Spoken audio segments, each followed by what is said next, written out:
Madame, Monsieur, bonjour et merci infiniment à vous de nous retrouver sur Equinox Télévision. Nous sommes le lundi 9 décembre 2019. On va dire que ce jour s'ouvre à Paris en France. Le procès en appel de Théodorin Obiang, c'est le fils du président équato-guinéen.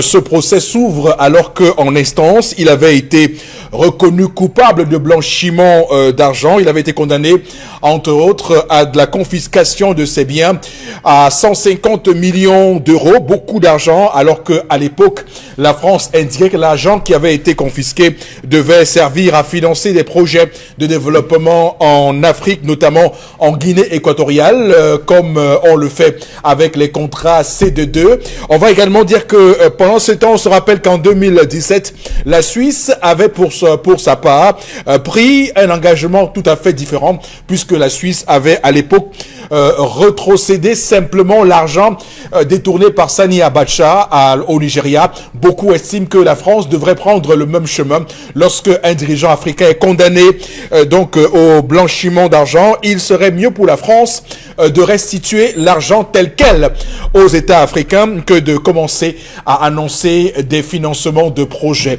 Madame, Monsieur, voilà, sur ce terrain-là, on ose croire que l'Afrique va continuer à demander des comptes à cette France qui aujourd'hui a réuni de nombreux chefs d'État des pays du Sahel pour que cela puisse dire combien la France est utile dans la guerre qui est menée aujourd'hui au Sahel, parce que Emmanuel Macron avait estimé qu'il y avait un sentiment anti-français qui commençait à se mettre en place et que les chefs d'État, notamment du Mali, du Burkina Faso, devaient prendre la parole pour dire des choses, faire des mises au point et dire que la France est utile dans cette région du Sahel. Madame, Monsieur, merci donc à vous de nous retrouver lundi 9 décembre 2019. L'équipe est en place comme chaque matin. D'abord vous, Monsieur Bachou Chalamel, bonjour et bienvenue. Bonjour, Monsieur Eric Fopoussi Negou. Bonjour à tous les téléspectateurs. La chefferie traditionnelle en danger après les malheureux événements de l'histoire implémentés par Théodore Marchand. Retenez ce nom, Théodore Marchand. On a abaissé les rois en chef, élevé les chefferies supérieures ou les royaumes. On a élevé les royaumes en chefferie de degrés Celsius. On a donné la valeur au regroupement des bannis. On a menuisé le pouvoir des chefferies en celui des cheffaillons. On a changé l'appellation des chefs en auxiliaires d'administration. On a fixé le salaire des cheffaillons et aujourd'hui on procède à la destitution des 10 cheffaillons. Bravo à tous ces chefs qui semblent être assis sur un trône en percevant un salaire et qui observent par la fenêtre. Continuez, vous verrez. Ce n'est que le début. D'accord, c'est entendu, c'est entériné. On va suivre de très près ce qui se passe avec le chef, Sa Majesté Biloua Ifa, Paul-Marie Biloua Ifa. On aura l'occasion évidemment d'en parler dans cette émission, Madame, Monsieur, restez avec nous. Puisque Monsieur Eric Fopoussi, la chefferie supérieure de Bangou, qui se retrouve dans ce problème, c'est toujours l'administration qui est entrée. On peut citer comme ça, elle appelle plusieurs chefferies qui ont subi les affres de l'administration avec des chefs qui continuent à regarder par la fenêtre, jouissant de la prébande de M. Eric Fopoussi. C'est satisfaisant de cela. Vous avez raison de le signaler, c'est le principe de l'auxiliarité des chefferies traditionnelles au Cameroun, chef auxiliaire d'administration.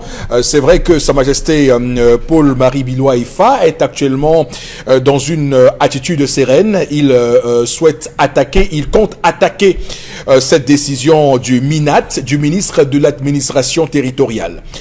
Également sur le plateau ce matin, Karine Sontia, bonjour et bienvenue. Bonjour Monsieur Fopoussi et bonjour à nos téléspectateurs. J'aimerais commencer ce matin à tirer un gros coup de chapeau à Madame le maire de Yaoundé 4. Le contrôle, ou alors prendra en main, mais le conseil d'administration a déjà acté le fait qu'au 31 décembre, le port par régie va administrer, va contrôler, va tout régir au sein de la place portuaire.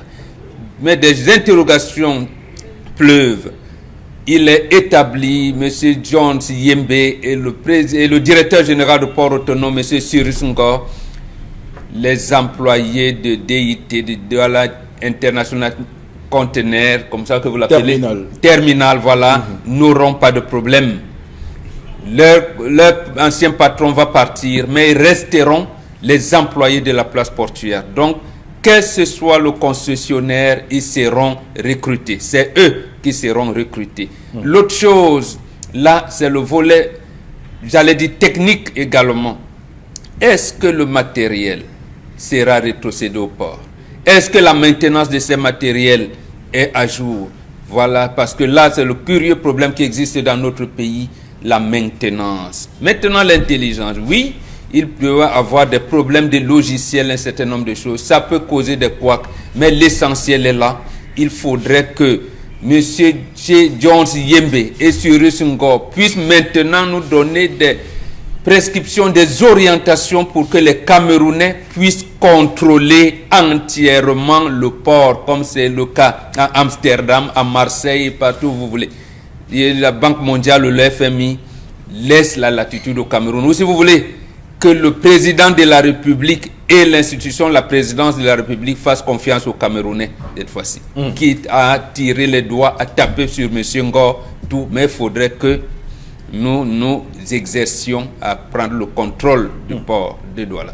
Alors, pour ceux qui nous regardent ce matin, ils peuvent se dire que c'est un sujet assez aérien, assez lointain pour eux, où il faut signaler que avec la création de cette régie du terminal à conteneurs, la RTC, qui va entrer donc en fonction dès le 1er janvier 2020, il y aura une baisse des prestations au niveau du terminal de près de 10%. Donc, on va dire que les conteneurs qui vont désormais entrer sur le port de Douala dès le 1er janvier 2020 pourraient donc avoir cette baisse des prestations et ça pourrait jouer sur le prix de tout ce que vous avez dans votre assiette ou dans votre vie quotidienne. Donc, il y aura une baisse de 10%, ce n'est pas rien, c'est beaucoup au niveau des prestations portuaires. C'est intéressant de le signaler parce que ceux qui nous regardent maintenant peuvent se dire que c'est lointain et pourtant, ça touche de manière claire à leur vie au quotidien. Et il faut rappeler que ce qui est aujourd'hui l'une des grosses inquiétudes, c'est le logiciel Navistos, logiciel américain qui va venir remplacer le Oscartos. Et ce logiciel-là, aujourd'hui, on va le rappeler, être précisé comme étant un logiciel qui va être révolutionnaire pour le compte du port de Douala. Donc, important de le rappeler avec cette régie qui rentre en ligne de mire pour une durée de 12 mois, 1 an. Voilà, monsieur, démarrons le programme de ce matin avec la première articulation. C'est l'histoire du jour, portée par vous, Dominique Audrey Oyengelek. Bonjour et bienvenue. Bonjour Eric Fopoussi, bonjour aux téléspectateurs. Aujourd'hui, je vous raconte l'histoire d'un jeune homme de 19 ans. Il se nomme Galax et il est en 3e année. Il étudie l'anthropologie. Il a eu son bac à 16 ans et avant qu'il n'aille à l'université, Galax a grandi dans une famille très pieuse, une famille catholique où la prière était de rigueur. Donc, le quotidien, c'était prière, jeûne, pèlerinage et tout ce que ça comporte. Donc, il a vécu dans tout ça. Lorsqu'il a eu le bac, ses parents ont décidé de l'envoyer à l'université pour qu'il apprenne à se débrouiller tout seul. Sauf que lorsqu'il arrive en 2e année, il a commencé à changer. Il ne voulait plus venir à la maison lorsqu'on invitait le prêtre pour les messes de temps en temps. Et lorsqu'il venait, il boycottait tout le temps. Sa mère et son père le convoquent et lui demandent « C'est quoi cette attitude? Pourquoi tu te comportes comme ça ?» Galax fait savoir à ses parents qu'il ne voit pas quel est l'intérêt de prier. Il ne voit pas en quoi ça l'aide lui de croire en Jésus. Il n'a pas besoin de ça dans sa vie et il a décidé de devenir un traditionnaliste. Son père était à 2 doigts d'avoir une crise d'AVC.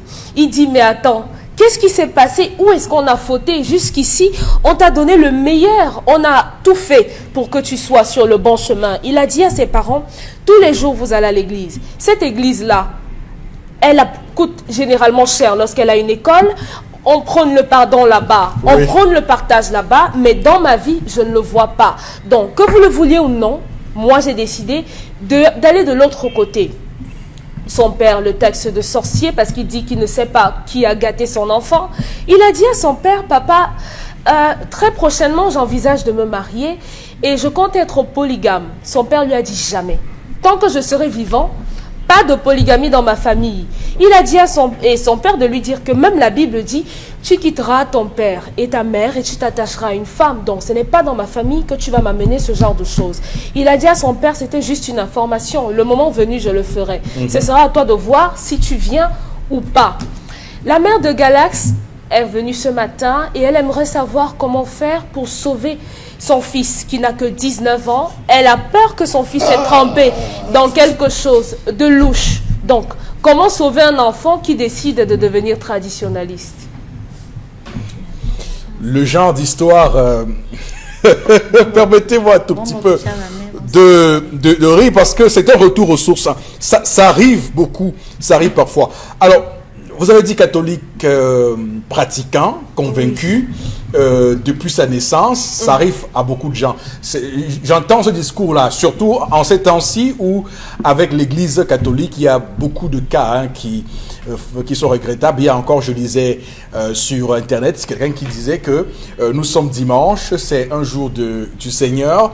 Il faut avoir une pensée pour tous ces nombreux enfants qui vont être abusé par des prêtres pédophiles. Et il le fait régulièrement. Tous les dimanches, il le fait. Tous les dimanches, il dit pour ceux qui vont à l'église, à la messe, doivent en même temps penser à ces nombreux enfants qui sont abusés par des prêtres pédophiles. Vous voyez donc ça, cette histoire arrive dans un contexte où justement il y a une remise en question par l'opinion publique africaine de ces religions importées. Ça a été le cas avec l'islam, ça l'est aujourd'hui avec le catholicisme.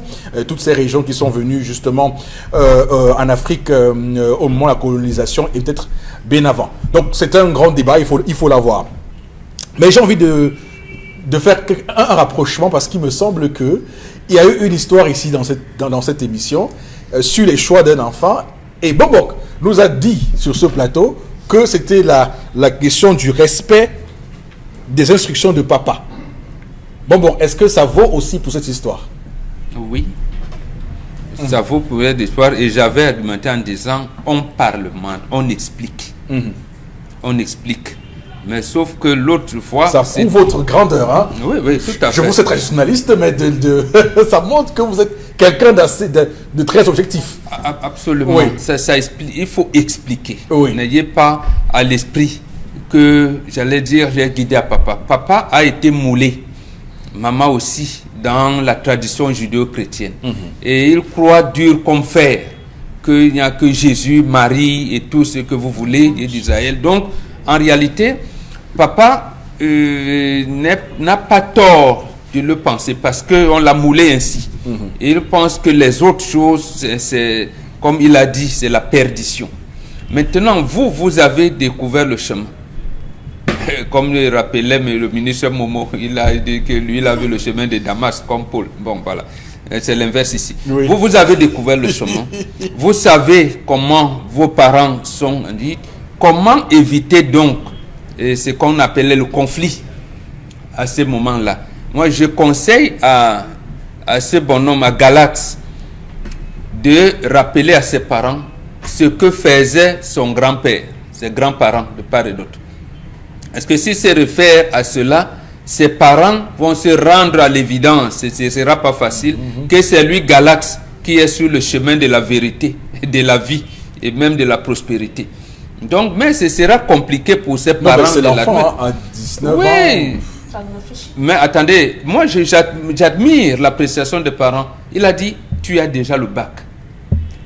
Va te battre à l'université. Ils l'inscrivent là-bas. Bats-toi parce que la vie... il fait anthropologie. Hein? Oui, absolument. Et il fait anthropologie. Donc, c'est donc à lui maintenant de dire, papa, on dit souvent que un jeune qui a traversé 100 villages est l'égal du vieux qui a vécu 100 ans sur place.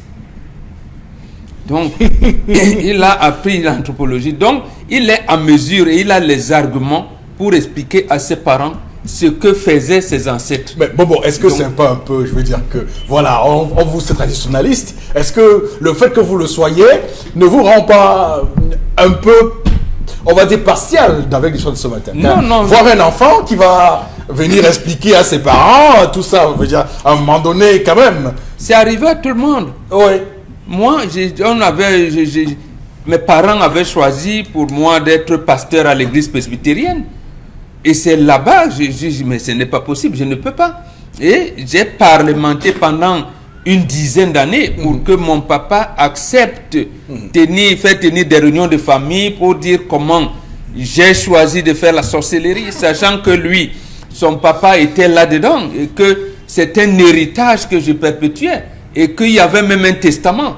Mais ça a toujours été comme ça. À un moment donné, il s'est rendu à l'évidence que non, en fait, c'est moi qui suis sur le bon chemin.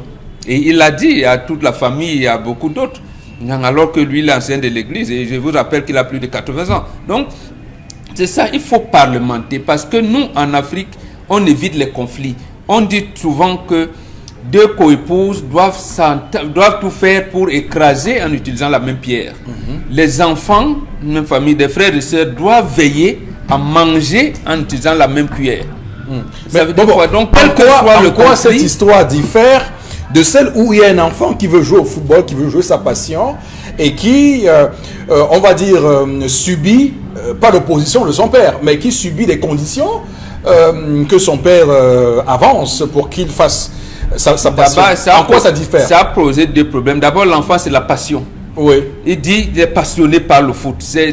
J'allais dire, c'est le flottambo. Là-bas, c'est un jeu de hasard. On ne sait pas. On n'est pas sûr qu'en s'engageant dans le sport, on va réussir. On n'est pas sûr. La foi aussi, on n'est pas sûr que papa a eu toute sa réussite en étant catholique. Non. Il n'est pas sûr que ce nouveau chemin-là va être le chemin de la réussite aussi pour son enfant. Hein. Attention. Non, il ne sait pas, mais l'enfant va lui expliquer. Quand il va lui rappeler ce que son père a lui disait, puisque lui, il apprend ça dans les cours d'anthropologie. Et je pense qu'il a des bons anthropologues. Et le premier sujet nous a mené maman qui a apporté la discorde au sein de la famille. Ici, les deux parents sont mordus, pensent que c'est Jésus qui est le chemin. Et maintenant, l'enfant a les arguments pour leur dire que papa, même Jésus là, c'est une création.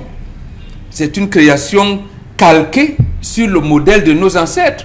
Donc, il a les arguments pour le dire et on y va calmement et doucement. Et ses parents, premièrement, vont jamais accepter ça, mais vont le laisser faire. Ils vont le laisser et progressivement vont arriver à j'allais dire, à l'accepter ou alors, eux, ils vont dire tolérer. Mais au moins, ça va libérer l'enfant. Non, ma prochaine question, c'est pour Charles Hamel, parce que c'est le distributeur automatique. Non, mais Charles Hamel, je pose la question parce que vous êtes le distributeur automatique. Vous commencer par les Occidentaux. Non, Charles Hamel. Non, mais elles parleront peu. Elles parleront peu, en tout cas. Alors, Charles Hamel, parce que vous êtes le distributeur automatique des chemins de malédiction sur ce plateau. Est-ce qu'un parent qui maudit son enfant parce que l'enfant est traditionnaliste, est-ce que ça marche? La main qui n'a pas béni ne peut maudire. Je vous ai répondu. Non. La main qui n'a béni ne peut maudire, monsieur Eric Fopoussi. Ok. Il n'y a pas eu acte de bénédiction. Parce que la bénédiction, comme vous l'avez dit, c'est lorsque l'enfant naît et quelques jours après, on lui donne le nom. En lui donnant ce nom, on procède à la bénédiction de l'enfant. Les parents ne bénissent pas leurs enfants. C'est l'église qui bénit les enfants, ce n'est pas les parents. Absolument. Les parents n'ont jamais, je le dis en face, très peu de parents bénissent leurs enfants. Je confirme. Vous le dites à Mondio Vision. À Mondio Vision. Et c'est vrai. Très peu de parents bénissent leurs enfants. Donc la main qui n'a pas béni ne peut maudire. Je réponds à votre question. Monsieur il faut pousser. La tradition et l'église, c'est deux mondes opposés. Vous êtes très fort. Je ne m'attendais pas à ce que vous en sortiez avec cette question. Oui, monsieur il aussi. Bravo. Oui. L'église dit que la douleur rapproche de Dieu. Allez dans les églises, c'est les déçus.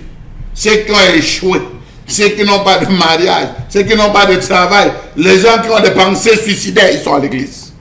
Or, le traditionnaliste dit que la douleur pousse l'homme à se surpasser. C'est lorsque tu as mal que tu dois travailler et redoubler d'efforts. C'est deux mondes différents.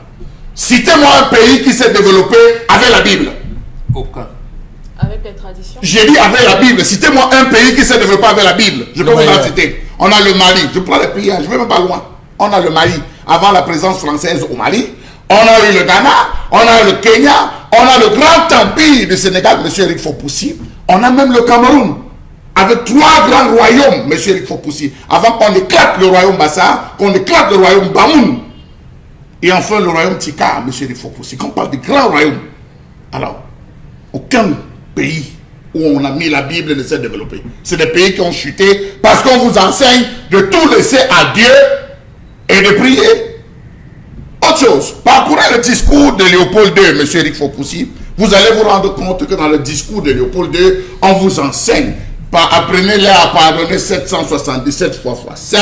Apprenez les questions de gifle de la joue droite, il laisse la joue gauche. Et vous voyez, nous sommes dans ce système où la Bible a tout pris. Quand on dit qu'il faut qu'on procède à une transition politique, on dit Seigneur, que ton temps arrive, Seigneur. Seigneur Jésus, c'est toi seul qui décidera quand le président quittera le trône.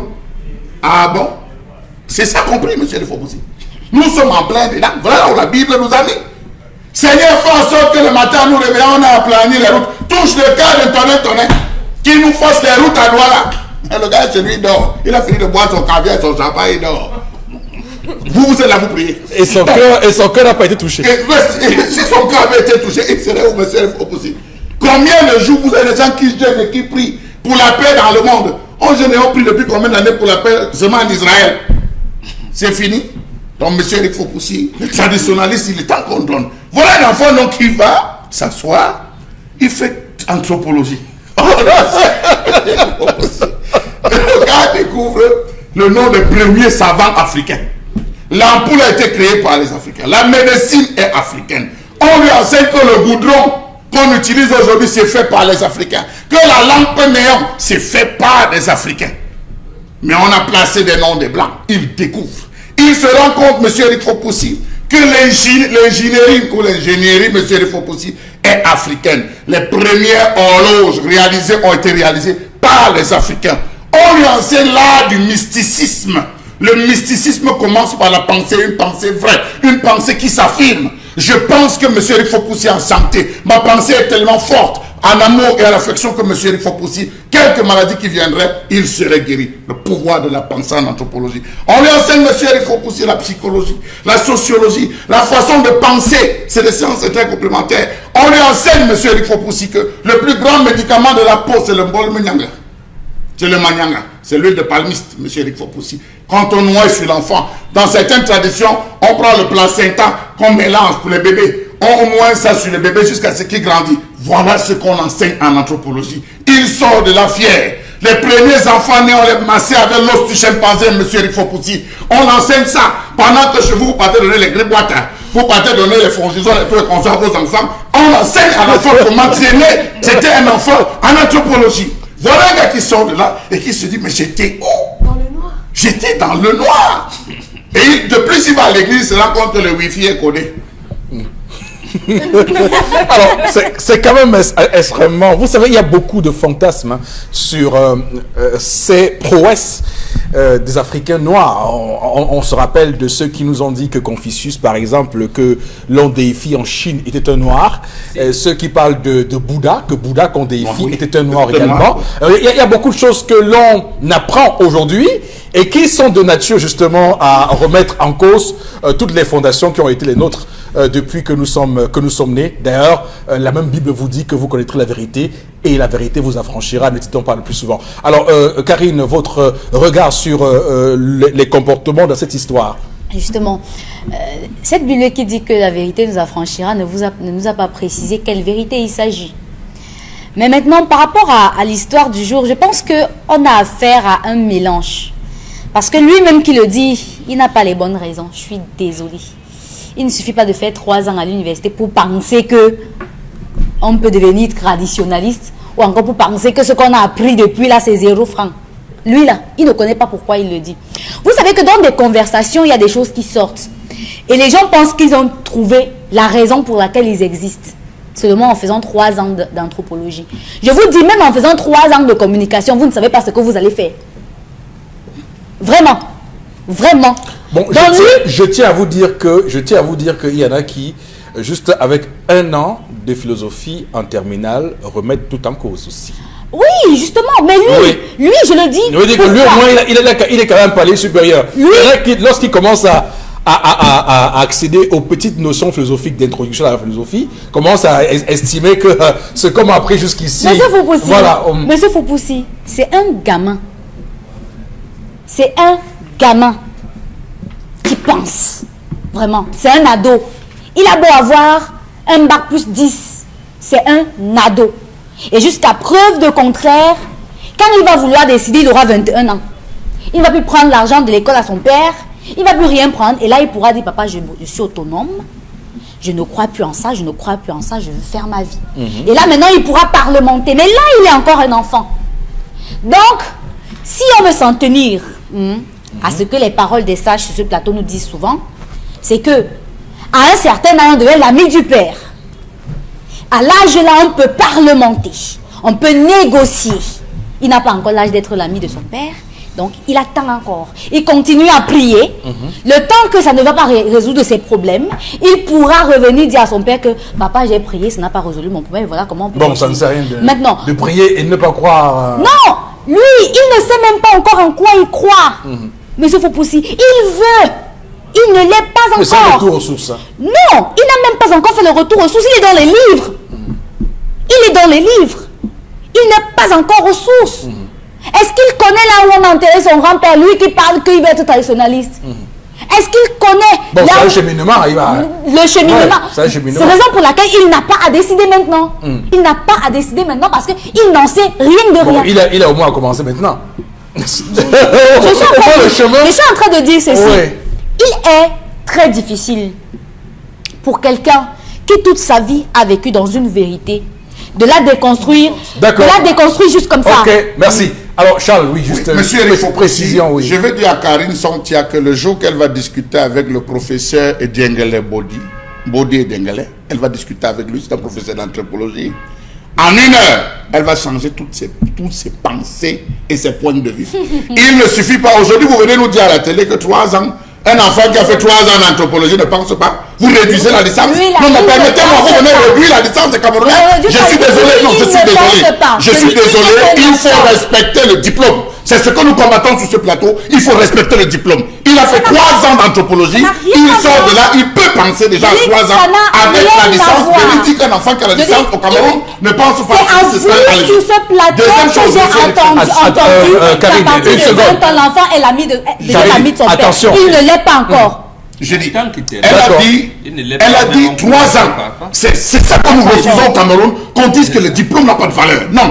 Voilà un enfant qui a fait 3 ans de philosophie. Déjà au baccalauréat, à partir de la seconde, on enseigne la philosophie. Discerner le bien du mal. Il est arrivé en terminale, il a fait un choix anthropologie. Je ne pense pas que ce choix était bête. Autre chose, si je fais 1 an à l'église catholique, où je sors tous les matins, tu vas à l'église, de lundi à lundi, en 1 an, j'aurais fait le tour de l'église catholique parce qu'on se répète et on redit la même chose, les mêmes textes, les mêmes versets tous les jours. Bon, pas vraiment. Parce que je veux le dire pour lui dire. Non, pas. La différence, je vous le dis. Non. Monsieur, il y a le temps ordinaire, il y a le temps. Il y a beaucoup de temps. C'est ça, le temps ordinaire, le temps de l'avant, tout ça, c'est la même chose. Le 1er novembre, qu'est-ce qui change le 1er novembre? Qu'est-ce qui change? Non, mais c'est révolutionnaire. Vous parlez à quelqu'un qui a failli devenir prêtre. Mais vous n'êtes pas le seul. Monsieur, il faut pas. Vous n'êtes pas le seul. Devenir prêtre, qui allait jusqu'au grand séminaire. Non, je vous le dis. Alors attention, vous faites 1 an, vous avez fait le tour de l'église catholique. Donc il faut qu'on précise ça, que les gens le sachent. D'accord, Dominique Audrey, vous avez la parole vous aussi pour vous exprimer sur l'histoire de ce matin. Je suis heureuse, Monsieur Foupoussi. Je suis très heureuse ce matin parce que enfin mon combat a marché. Charles Hamel est revenu du côté de la raison. Enfin il arrive, il accepte qu'à 18 ans, 19 ans, un enfant peut penser. Même s'il nous a dit la semaine dernière ici qu'à 18 ans, un enfant, ça ne pense pas. Non, je ne suis pas allé dans votre Vraiment, sens. Je ne suis pas allé dans votre sens. C'est Bombok qui a développé. Attention. Je suis très heureuse. Je suis resté dans la généralité. Non, monsieur, il faut pousser. Je voudrais cette précision. Je ne vous ai pas rejoint. C'est Bombok qui a soulevé la question de l'enfant qui a parlementé et tout. C'est pas moi. Donc ne me mettez pas sur ce sujet. J'ai pris la généralité. Ce que je dis, c'est que je suis heureuse parce que monsieur Mbachou admet qu'à cet âge, un enfant peut prendre une décision. Parce que la semaine dernière, on nous a prouvé ici par A plus B que non, ça ne se pouvait pas. Donc je suis contente qu'il admette qu'à 18 ans, 19 ans, un enfant peut penser.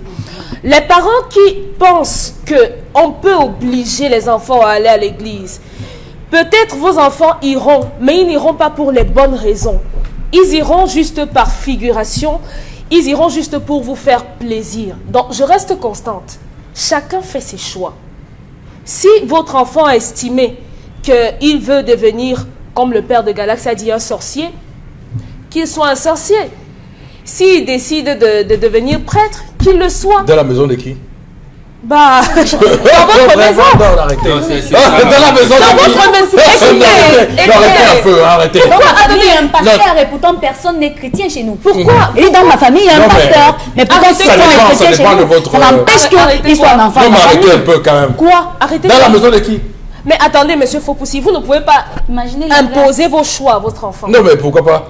Tant Ok, que tu es sous ça mon veut toit, dire que- tant que tu es ça sous veut mon dire toit, que- tant que tu es sous ça veut mon dire toit, que- il doit être prêt. Il ne sera pas Il doit être traditionnaliste. prêt. Il mais sera pas bien sûr, C'est tout. il va attendre quand il sera chez lui. pour Voilà, devenir quand il ce pourra qu'il veut. s'assumer. Voilà. Mais pour moi, chacun fait les choix qu'il sait qu'il peut assumer. C'est ce que je pense. Et Parce même que- quand il sera chez lui, je vais devoir lui dire que, écoute, mon cher ami, je t'ai formé sur une telle ligne, attention. Bah, papa, c'est Oui. un conseil. C'est Voilà. juste un conseil. Je suis libre d'accepter ou pas? D'accord. Si vous Oui, permettez, bon, allez-y. non. Il y a quelque chose, Audrey Dominique Audrey Oyengelek. Il est dans notre tradition africaine bantou, on ne vous accepte, on ne vous demande pas de l'accepter. Dans notre tradition bantou, on évite les conflits. On voit les conflits venir, on les évite. Voilà, la tradition occidentale veut les conflits parce que c'est une tradition née dans la guerre.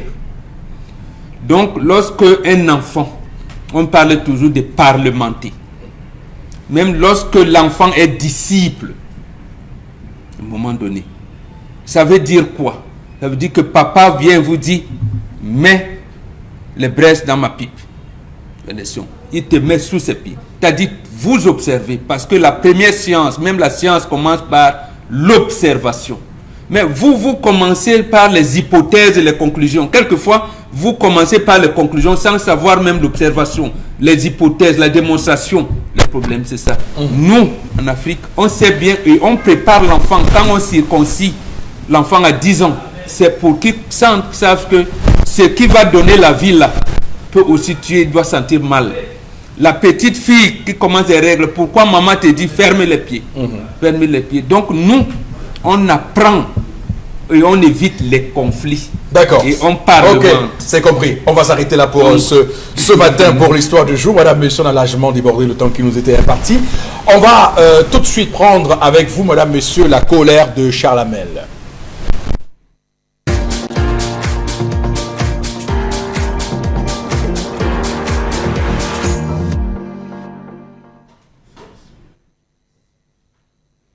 Je m'interroge ce jour sur la question de la gestion de la nationalité dans ce pays.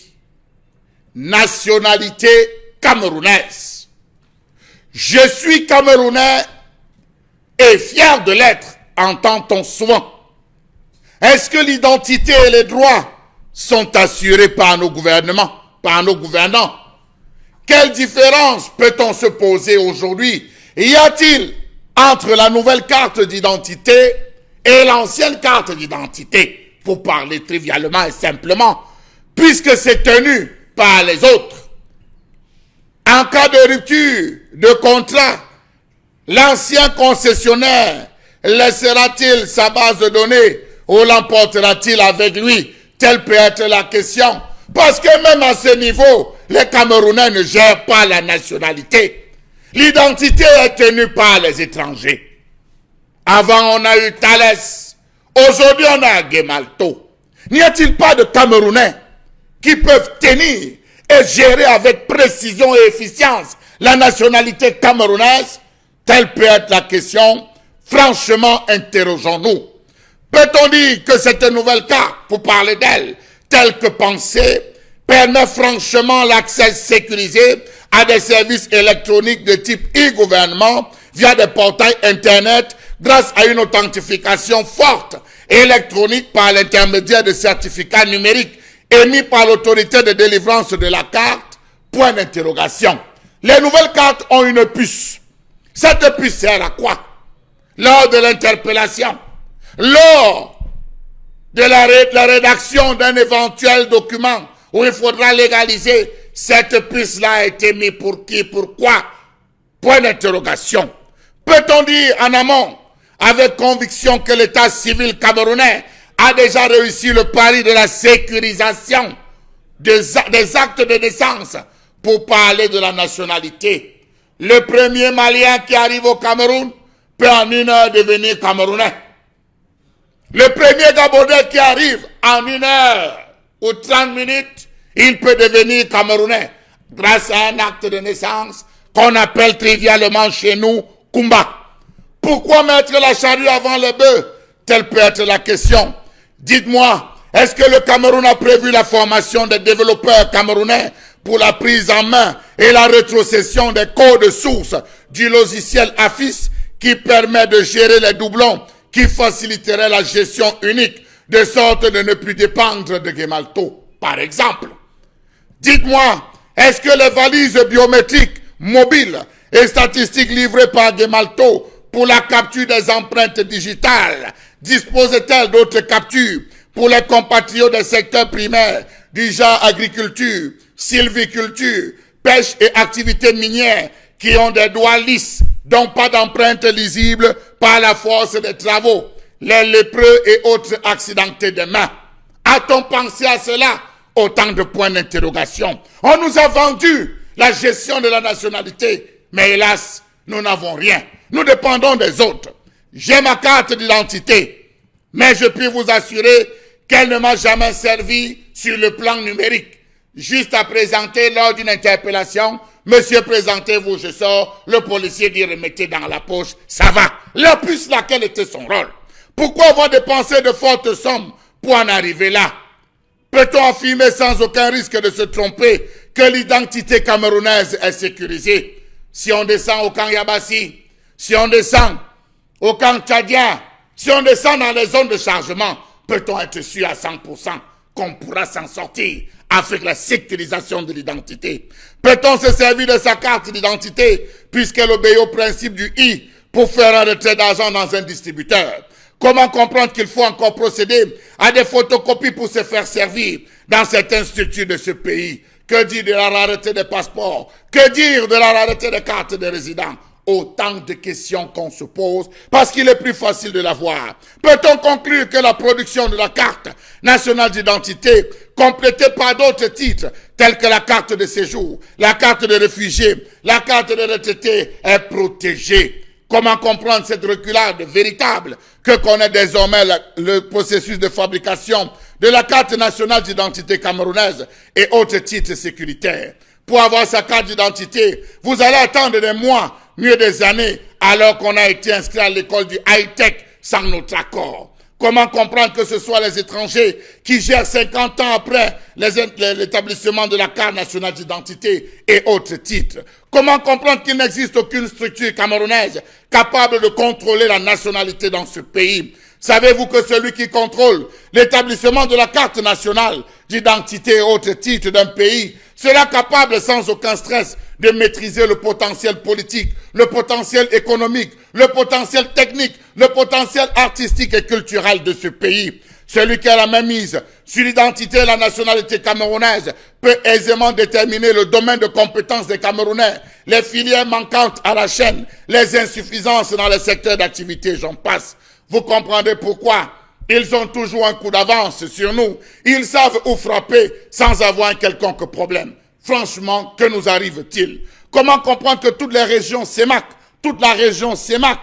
Il est plus facile pour un étranger de se faire établir une carte d'identité nationale au Cameroun. La nationalité camerounaise, somme toute, est en péril tant qu'elle ne sera pas dans les mains des Camerounais. Comment comprendre toutes ces lenteurs qui entourent les questions de délivrance, l'organisation des cartons, l'impression des cartons, la photographie, tout ce qui a lieu de penser et de faire?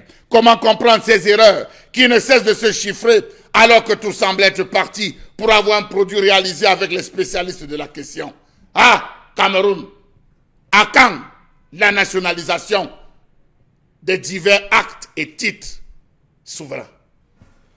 Surtout que ce n'est pas l'expertise qui manque au Cameroun. C'est là le grand paradoxe avec ce que vous relevez ce matin, Charles Hamel. Ce qui est aussi intéressant à signaler, c'est que avec Gemalto et Thales, qui malheureusement ne sont pas qu'au Cameroun, sont dans plusieurs pays, ça veut dire qu'il y a réellement un complot visant à contrôler l'identité de nos pays africains et qui montre encore malheureusement que les pays européens, notamment la Suisse, la France pour ce qui est et les Pays-Bas pour ce qui est de Thales et de Gemalto, ont une empreinte indélébile sur notre quotidien.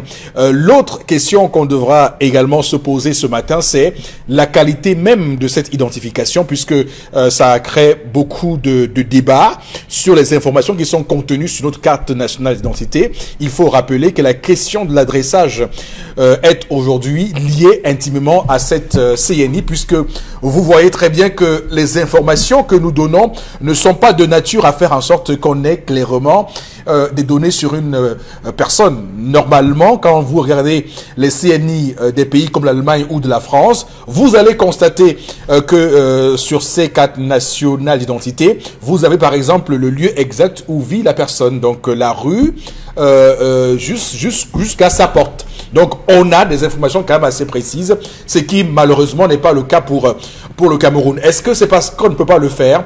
Je dis non, on a l'expertise pour ça. On peut dans ce pays lancer un vaste plan d'adressage et notamment faire en sorte qu'une entreprise camerounaise puisse fournir de manière informatisée l'identité des Camerounais en temps et en espace. Alors Boro Bengan, quelle est votre lecture de cette insécurité de notre nationalité? Non, un seul mot. Faisons tout, ou alors battons-nous pour sortir du pacte colonial. C'est du pacte colonial qu'il s'agit ici. Donc, si nous prenons les problèmes comme on dit, on va se mettre, j'allais dire, comme on parlait là du port de Douala tout à l'heure, comme on parlait du secteur de l'électricité, de l'eau. Pourquoi on en arrive là? Nous sommes bloqués par le pacte colonial. J'allais dire, le droit des peuples à disposer d'eux-mêmes sort de ce qu'on a appelé le père de la nation camerounaise, qu'on appelle ou mieux appelé Pacte Atlantique et Charte Atlantique, qui a donné naissance à l'Organisation des Nations Unies dans la Charte de l'Atlantique. Et le pacte, c'était l'OTAN. Donc même De Gaulle, qui a pris l'argent des Américains, a dit « je ne vais pas à l'OTAN ». Mais pourquoi nous, on nous refuse de disposer de nous-mêmes? C'est là où le problème commence. Et le problème a été encore entériné un 13 décembre 1946. La France a ajouté un bout de phrase dans la charte, parce que même le président Paul Biya l'a dit clairement en France, et qui n'est pas vrai. Et il a acté la colonisation. La France a dit elle l'administrera comme partie intégrante du territoire français, parlant du Cameroun, bien entendu. Or, on n'est pas une colonie. Voilà où on est bloqué. Lorsque l'intelligence des Camerounais, que vous appelez, moi je soutiens votre point de vue, a commencé donc à être ressentie dans les années 50. La même France... Nous apprenions beaucoup trop vite que les autres. La même, oui, absolument. Oui. Là, ce n'est pas, j'allais dire, du nombrilisme. Voilà. Vous avez raison, puisque les autres peuples le reconnaissent. Voilà. Parce que nous, d'ailleurs, Enes Wanji qui était moins à l'école que le professeur agrégé Léopold Sédar Senghor. Voilà, il a confondu à la salle des fêtes ici. Voilà. Pour les petits problèmes de langue française. Voilà, de grammaire, alors que lui, voilà, lui, il était un moniteur indigène. Bon, le diplôme que moi, je n'ai pas eu après mille tentations. Tentatives. Tout avant. Non, lorsque la France a constaté que les Camerounais étaient très intelligents, elle a donc verrouillé, à un moment donné, en 1957, en créant l'État du Cameroun. Donc l'État du Cameroun est né de suite d'un décret numéro 57/501 de Guy Mollet. Gouvernement de Guy Mollet du 16 avril 1957. Et la France a mis à l'article 2, le jour où les Camerounais vont se réunir, ils pourront décider d'eux-mêmes. C'est pour ça donc qu'on ne veut pas qu'on se réunisse. Et on nous administre par, comment je vais dire ça, Mamadou Koulibaly de Côte d'Ivoire parle de comptoir colonial, par comptoir colonial. Comment se fait-il C'est-à-dire que pour comprendre cela, vous devez seulement vous référer à ceci que hier c'était M. Fauchivé qui était délégué général de la Sûreté nationale. Aujourd'hui c'est Mbargangele, les deux commissaires de police. Qui plus est celui qui a d'ailleurs été ambassadeur du Cameroun. En Espagne. Apparemment, il était un bon ambassadeur en Espagne. Bon, comment vous pouvez donc voir, il voit comment ça se passe dans d'autres pays. Et il sait ce que c'est que la sécurisation de la nationalité, et il confie cette sécurisation-là aux étrangers. Ou alors il continue ce que l'autre a fait, il change seulement de nationalité. Donc c'est grave. Oui, c'est grave. Ça veut dire qu'en fait, que ce n'est pas lui qui décide. Les décisions viennent de Paris et implémentées par nos chefs de l'État, et lui, il exécute. C'est comme ça. Mais nous, on va seulement voir que maintenant, peut-être il a des rétrocommissions. Peut-être, on ne dit pas qu'il en a ou qu'il n'en a pas. Mais c'est pas là. C'est un problème politique et de souveraineté. Mais c'est quand même un camouflet. Je veux dire quoi? Je veux dire la chose suivante, c'est que nous sommes assaillis, nous sommes embrigadés par des contrats, par l'étranger, partout. Oui, que ce soit la monnaie, nous sommes totalement largués. Le port, nous sommes largués. La nationalité, le sous-sol. Vous ne pouvez pas exploiter vos sous-sols à plus de 30 mètres. C'est interdit. Et il vous est interdit de subventionner votre agriculture. C'est-à-dire, M. Fopossi, vous décidez là maintenant que vous vous lancez dans la production du maïs. On va dire, vous faites avec votre argent. La banque même ne va pas vous donner. L'État à zéro peut vous donner comment vous appelez ça? De 2 sacs d'engrais. On dit, bon, mais est-ce qu'on se rend compte?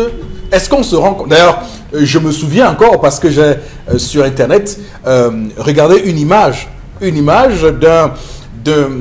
du chantier de construction ou bien de reconstruction d'aménagement du stade de Bépanda, la réunification de Bépanda. Et sur la photo, il y avait 2 blancs et un ouvrier noir en casque. Et il y a la personne qui fait la photo dit, mais ce type d'image-là, jusqu'à quand va-t-on arrêter ça? Est-ce à dire qu'au Cameroun, on n'a pas d'intelligence qui puisse nous construire des stades, qui puisse nous construire des routes, on est clairement chaque fois en train d'aller chercher l'expérience ailleurs. On a chassé les Italiens à Olembe pour amener les Canadiens. Donc clairement, on se pose la question, dans ce pays, nous faisons donc quoi? Nous connaissons quoi? Y a-t-il une insuffisance en termes d'intelligence, de matière grise dans ce pays? Nous sommes assaillis partout. Non. Clairement. Dites donc à vos compatriotes que nous sommes jusqu'à présent sous tutelle de la France. Donc nous travaillons sous traitance. Donc c'est la France qui est là et nous sommes les sous-traitants. Et on peut nous donner un marché si on veut. On paye ce marché quand on veut. Donc voilà, c'est un problème de souveraineté qu'il faut aller conquérir. Donc allons prendre les clés pour enlever les verrous qui nous tenaillent encore. D'accord. Dominique Audrey, sur cette question, je vous en prie, quel est votre regard? Vous vous demandez si on n'a pas d'intelligence ici qui puisse... Si on en avait, vous croyez que les gens iraient se soigner à l'étranger? Du moins, si vous pensiez qu'ils pensaient qu'on avait des intelligences, est-ce qu'on allait commander des serveurs à 3 milliards alors qu'on a des informaticiens un peu partout dans le Cameroun? Non. Justement parce qu'ils savent qu'ils font tout pour qu'il n'y ait pas ces intelligences-là qui émergent malgré que ça tend à sortir la tête de l'eau. Moi, j'ai envie de dire qu'aujourd'hui, il y a une sorte de discrédit sur la nationalité camerounaise. Si on s'en tient à ce que M. Mbachoua dit avec les faux actes de naissance, les faux passeports, les fausses cartes d'identité, imaginez-vous, vous avez un voisin, par exemple, qui est sénégalais. Vous savez très bien qu'il est sénégalais, mais le mec vous présente une carte d'identité camerounaise. Vous vous demandez comment il a fait pour avoir cette carte d'identité. Est-ce que lorsqu'on fait des actes de naissance, il n'y a pas des souches dans les mairies? Bien sûr qu'il y en a. Mais comment il a fait? Est-ce qu'il n'y a pas de mission il n'y a pas de contrôle, il n'y a pas de suivi, il n'y a rien du tout. Par conséquent, moi je pense qu'il faudrait peut-être penser à informatiser le fichier national d'état civil. Si, il y a le BINEC. C'est d'actualité? Si ça l'était, comment on se retrouve avec des cas comme celui-là? Et le processus même d'établissement des cartes d'identité, est-ce que vous savez que parfois vous arrivez dans l'après-midi là, puisque la plupart du temps ce sont des femmes, elles vous disent que vous mesurez même combien? Parce qu'elle n'a pas envie de se lever pour aller mettre la toise sur votre tête. Vous mesurez combien? C'est chacun qui donne au pif comme ça. Quelle est votre profession? Vous lui dites ce que vous pouvez là. On ne vérifie même pas. Il n'y a pas véritablement de sérieux dans l'établissement de ces différentes pièces-là. Donc, il faudrait qu'on pense à assainir le fichier national d'état civil. D'accord. Karine, que pensez-vous de la question de la sécurisation de notre nationalité, de la nationalité camerounaise? La sécurisation de la nationalité camerounaise est très faible, raison pour laquelle même quand vous dites que vous avez un bac camerounais à n'importe qui, vous dit que c'est un faux bac. Parce que généralement chez nous on acquiert tout en monnayant, raison pour laquelle même le bac tchadien est supérieur au nôtre, le bac centrafricain est supérieur au nôtre. Mais ce qui m'intéresse encore plus, c'est que ce problème-là touche toutes les strates de la société, jusqu'au Made in Cameroun. C'est-à-dire que lorsqu'un produit est camerounais, on a l'impression qu'il n'est pas bon même pour les propres Camerounais. C'est-à-dire que même si on vous dit que le riz camerounais existe, les Camerounais ne vont pas s'y intéresser parce que c'est camerounais et on préfère quand ça prend du bateau. La nationalité camerounaise, elle est très faible même à l'étranger.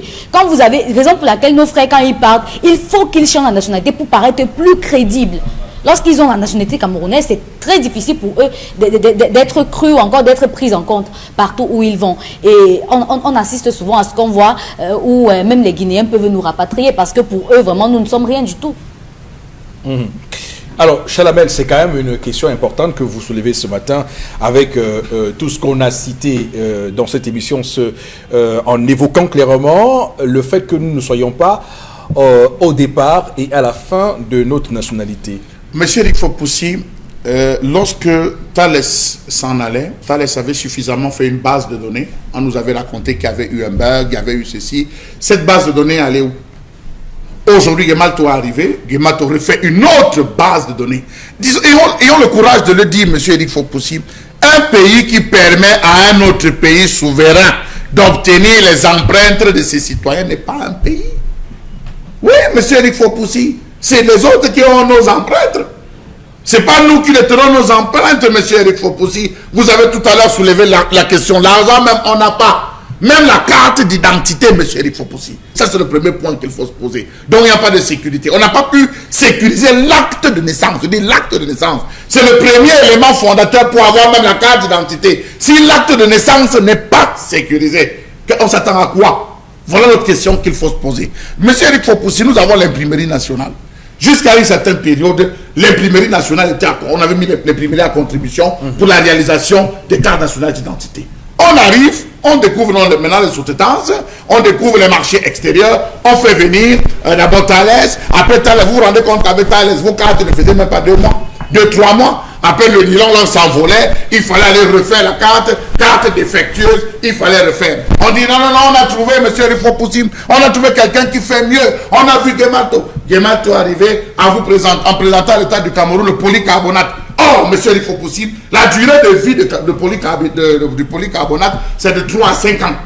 Allez au Nigeria, allez au Maroc, allez en Tunisie, allez au Ghana, vous allez vous rendre qu'ils font avec le polyester. Les cartes sont faites avec des produits PET. Comme les jeux, là, comme c'est le PET, les produits PET. Je dis sur le Nigeria. Vous allez vous rendre compte que c'est les Nigériens, monsieur Eric Fopoussi, qui sécurisent eux-mêmes leur nationalité. Comment voulez-vous donc qu'on se retrouve à ceci, monsieur Eric Fopoussi, qu'on puisse gueuler, qu'on puisse parler? Autre chose, il faut dire que Gemalto, puisqu'on parle de la nationalité, de la sécurisation de la nationalité, a une machine qui produit 600 cartes l'heure. Avec 600 cartes multipliées par 12 heures, l'heure réglementaire, disent-ils, de travail. Ça fait, monsieur Eric Fopoussi, 7200 cartes. Multipliées par 360, ça fait 2 592 000 cartes l'an. Vous comprendrez qu'il faudra 9 ans.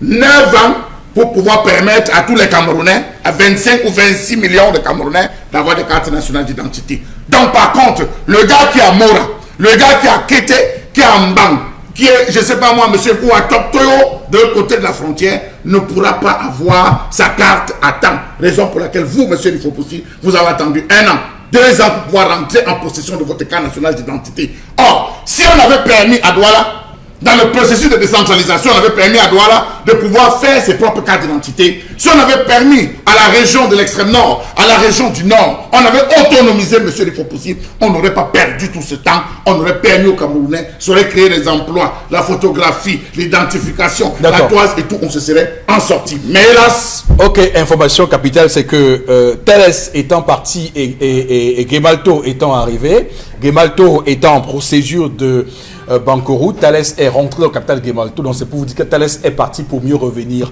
avec Gemalto, puisque Gemalto a été, comme vous le savez, soumis à une procédure. Quand nos empreintes sont données par les autres. Oui, c'est pour dire que Tales finalement n'est pas parti au total. Madame, monsieur, restez avec nous sur Equinox Télévision. C'est parti de l'émission entamée avec quelques messages que vous envoyez. Karine, on se tourne vers vous. Oui. La colère de Charles Armel a une portée au-delà du problème de la CNI. Le Cameroun refuse de consommer ses produits. Le complexe du snobisme nous a tués à petit feu. À quoi sert Polytechnique, par exemple, dans le domaine de l'agriculture? On importe à coups de milliards des semences, des engrais, mais on n'encourage pas les initiatives locales. Moi-même, j'ai des formules de maïs qui donnent jusqu'à 10 tonnes par hectare, mais au lieu que l'État s'approprie les résultats, ils préfèrent importer les semences de maïs Panard et LG pour tuer l'agriculture. Nos universités, mine de rien, font du bon travail qui malheureusement reste dans les oubliettes. Nous avons des mauvais dirigeants pour ce pays. Alors, je vous ai dit que l'intelligence, ça ne manque pas, la matière grise, ça ne manque pas, mais seulement vous allez être devant un fonctionnaire qui va vous voir comme une menace pour lui et estimer que ce que vous allez gagner, vous ne le méritez pas parce que c'est lui normalement qui devrait gagner tout ça. Donc c'est aussi... Vous ne pouvez pas assez bien nous regarder. Oui, Bonbok, oui. J'ai suivi ça moi-même. Vous savez pourquoi on n'admet pas d'entraîneur de football camerounais? Non. Précisément parce que vous avez dit il y a eu des professeurs de sport qui étaient à ce qu'on appelait à l'époque ministère de la Jeunesse et des Sports. Quand on a dit que leurs collègues qui pourraient être entraîneurs de l'équipe nationale de football pouvaient à l'époque se retrouver avec un salaire de 6 millions, là dit zéro. On n'admet pas. C'est la même chose, c'est comme vous avez dit, c'est répand dans toute l'administration publique. Pourquoi Fopossi, on a été au lycée ensemble. Et non, parce qu'il vient de Massachusetts Institute of Technology, il est venu là, comment il va faire pour avoir 10 millions? Pourquoi lui confier un marché de 6 milliards? Pourquoi doit-il gérer la CNI alors qu'on sait que vous avez la capacité de gérer le marché? Mais là, dans le pays où vous venez, où vous avez fait des études, on vous sollicite et vous avez dit non, je veux représenter dans mon pays. Au Canada actuellement, c'est un Camerounais qui s'occupe de câbles sous-marins.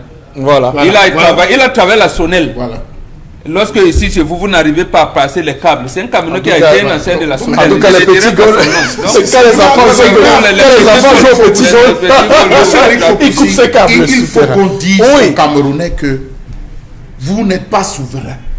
Ce pays ne vous appartient pas. Vous n'êtes pas souverain, monsieur Rifopoussi. Le commissaire de police qui, lors de la présentation, quand on présentait la nouvelle carte, avait posé la question de savoir qu'il espère qu'on va donner à tous les différents commissariats des lecteurs de décryptage, d'encodage, parce qu'il y avait la puce. On l'a affecté à la frontière, M. Rifopoussi, parce qu'il a osé penser. Je dis, 2 semaines après, il a été affecté. On dit, tu es venu réfléchir là où nous sommes assis. Or, tous les policiers devaient être capables d'avoir ce lecteur. Vous présentez votre carte d'identité, comme on sort, on envoie. Regardez les cartes d'identité françaises. La carte nationale. Et bien sûr. Le lecteur, oui, vous envoyez dans le lecteur. On envoie, on regarde vos antécédents. Êtes-vous condamné? Avez-vous. Mais c'était le bluff. C'était le bluff, monsieur. Donc cette puce-là ne sert finalement à rien. Ça ne sert à rien. Il a posé en disant qu'il faudrait que toutes les brigades, tous les postes de commissariat aient de lecteurs, de décodage. C'est-à-dire que lorsque vous arrivez, bonjour, je m'appelle tel, je suis venu, présentez-vous, on prend la carte, on envoie dans le lecteur, ça ressort l'ensemble du fichier, tous vos différents antécédents. Mais c'est pas ça. On se balade avec ça. Regardez la carte nationale d'identité française. Il y a la puce dessus, monsieur Rifopoussi. On est venu bluffer les Camerounais parce que c'est pas Camerounais. Je crois qu'il est temps que les Camerounais se lèvent pour la nationalisation. Il faut qu'on récupère. Nous, on lutte pour notre souveraineté, monsieur Rifopoussi. Qu'un Camerounais puisse gagner ce marché et le faire ici à Douala. Vous avez des cartes. Vous avez des gens qui sont à 3 ans, monsieur Rifopoussi, n'ont pas de carte. Hein? Je dis qu'il faut attendre 9 ans. Je vous ai dit, partant sur le principe de 2 592 000 par an, il faut attendre 9 ans pour permettre à la lettre Z de recevoir monsieur Rifopoussi. Voilà. Vous imaginez.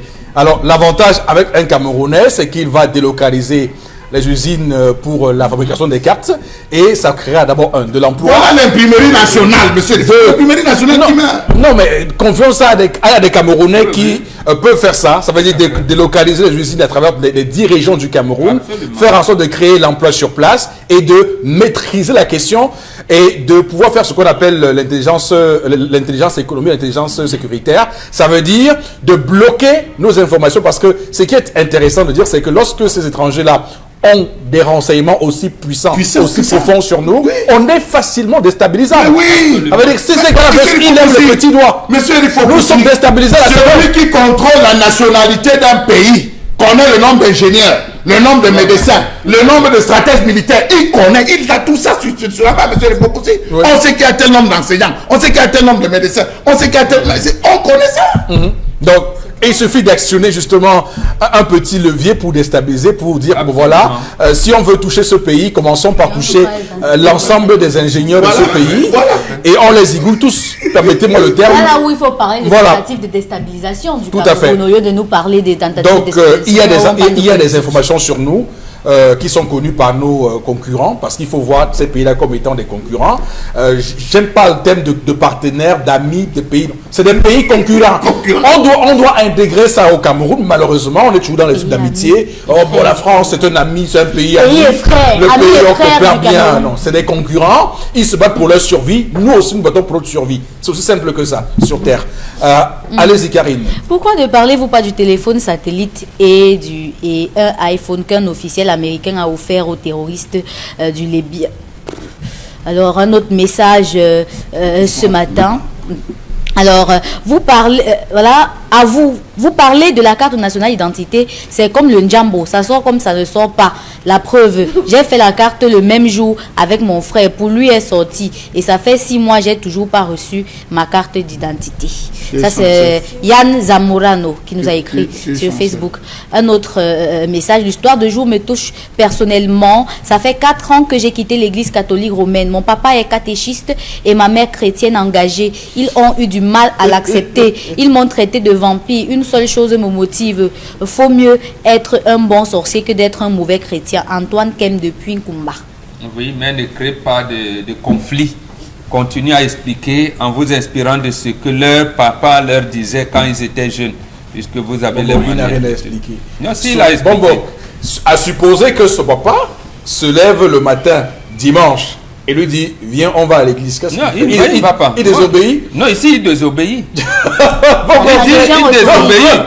Non, pas de... Ce problème s'est posé. Un enfant me fait ça, non, mais attention. Ce problème s'est posé. Le premier chrétien à être baptisé s'appelait Bekima Bilé. C'est un Bonapriso. Il a été baptisé en 1849. Donc, ne pensez pas que ce problème se pose seulement aujourd'hui. Donc, avec cette date. Oui. C'est l'année 1849. Oui, 1849. Son nom, s'il vous plaît. Bekima Bilé. Bon, vous aujourd'hui vous dites Bekima Bilé. Voilà. Donc, quand il a commencé, donc c'est lui qui a eu la charge avec les gens comme Joseph Merrick, Jackson Fuller. Avant, comment on l'appelait, Alfred Sacker est venu, il l'encadrait pour venir donc nous amener. Et maintenant, il se trouve donc dans une région qui est encadrée par Longondo et Lombok Bassa. On lui disait non mon fils, ce n'est pas ça, voilà. Donc en fait, même avec ça, il n'y a pas eu de conflit. Donc le problème aujourd'hui, c'est de s'inspirer de cela. Tu dis donc comment ce Bekima Bilé a été retourné. Je vous dis que les chrétiens sont violents, hein. Monsieur, mais c'est cette église, elle est dans la violence. Parce que quand vous n'êtes pas chrétien, ils ne connaissent pas Dieu, c'est pour ça qu'ils sont violents. Quand vous n'êtes pas chrétien, on considère que vous êtes des sorciers. Quand vous êtes Monsieur Eric Fokoussi, l'église est venue tuer les considérations africaines. On n'a jamais enterré en Afrique un enfant ou une être regardant le ciel. Jamais. On enterrait dans des vases en position de réflexion assis. Pieds et jambes pliés. Absolument. Pieds et jambes pliés. On n'a jamais enterré. Ah bon? Ce qu'on est en train de faire là, c'est pas africain. C'est pas africain. On enterrait tout dans la position de méditation. En position de méditation. Et comment on disait, va méditer. Non, mais comment le corps tenait? Je veux dire, en équilibre. C'est la manière. Il y a des tombes qu'on creuse en cercle. En cercle, monsieur Fokroussi. C'est ça en fait. Et on regardait la position du sol. Maintenant, quand et ses parents ont dit, on ne t'appellera jamais Smith. Tu es Bekima Billet. Donc c'est tout. Donc, et il s'est rangé. Donc il faudrait donc aujourd'hui que ceux qui veulent revenir avec la tradition de nos ancêtres, qu'ils soient tolérants puisqu'on les a acceptés, c'est tout. Non mais je crains juste que à partir d'aujourd'hui, que vous ayez découragé de nombreux chrétiens qui nous regardent ce matin à continuer à aller à l'église. Non, mais c'est pas le but. Il faut. Monsieur, il faut aussi. Il faut faire quoi là-bas? Non, attention. Il faut dire ça. Il faut laisser la loi au Cameroun. La loi au Cameroun consacre la liberté de culte. Non, attention. La liberté de culte. Les gens critiquent ce qu'ils ne savent pas. Oui. Je vais vous prendre 3 règles principales chez les traditionnalistes. Lorsque quelqu'un rentre chez vous, à peine vous lui avez donné à soir, offrez-lui un verre d'eau. C'est la première chose, c'est les premières règles. La deuxième chose, vous ne pouvez pas récolter votre champ. Parce que vous ne pouvez pas récolter tout votre champ. Vous récoltez une partie, vous laissez ce qui est à la lisière de votre champ. Le reste, c'est pour la veuve, c'est pour l'orphelin, c'est pour la famille, c'est pour le voleur. Vous abandonnez. La deuxième chose, dans votre marmite, souvenez-vous, oui, je m'arrête là. Dans votre marmite quotidienne, souvenez-vous que vous avez 2 plats qui ne vous appartiennent pas. Oui. Alors moi, ça c'est parce que les gens ne connaissent pas. Ce n'est pas le genre où on dit il faut m'appeler avant d'arriver chez moi. Voilà. Non, mais, il faut aussi rappeler. Il y en a comme ça plusieurs. Il faut aussi rappeler Bombok et Chalamel que l'Église a fait ce qu'on appelle l'inculturation et qu'il y a beaucoup, évidemment, d'aspects traditionnalistes qui ont été intégrés dans le... Ce n'est pas l'Église qui doit intégrer ça. Non, ce n'est pas l'Église. Non, monsieur. Non, monsieur.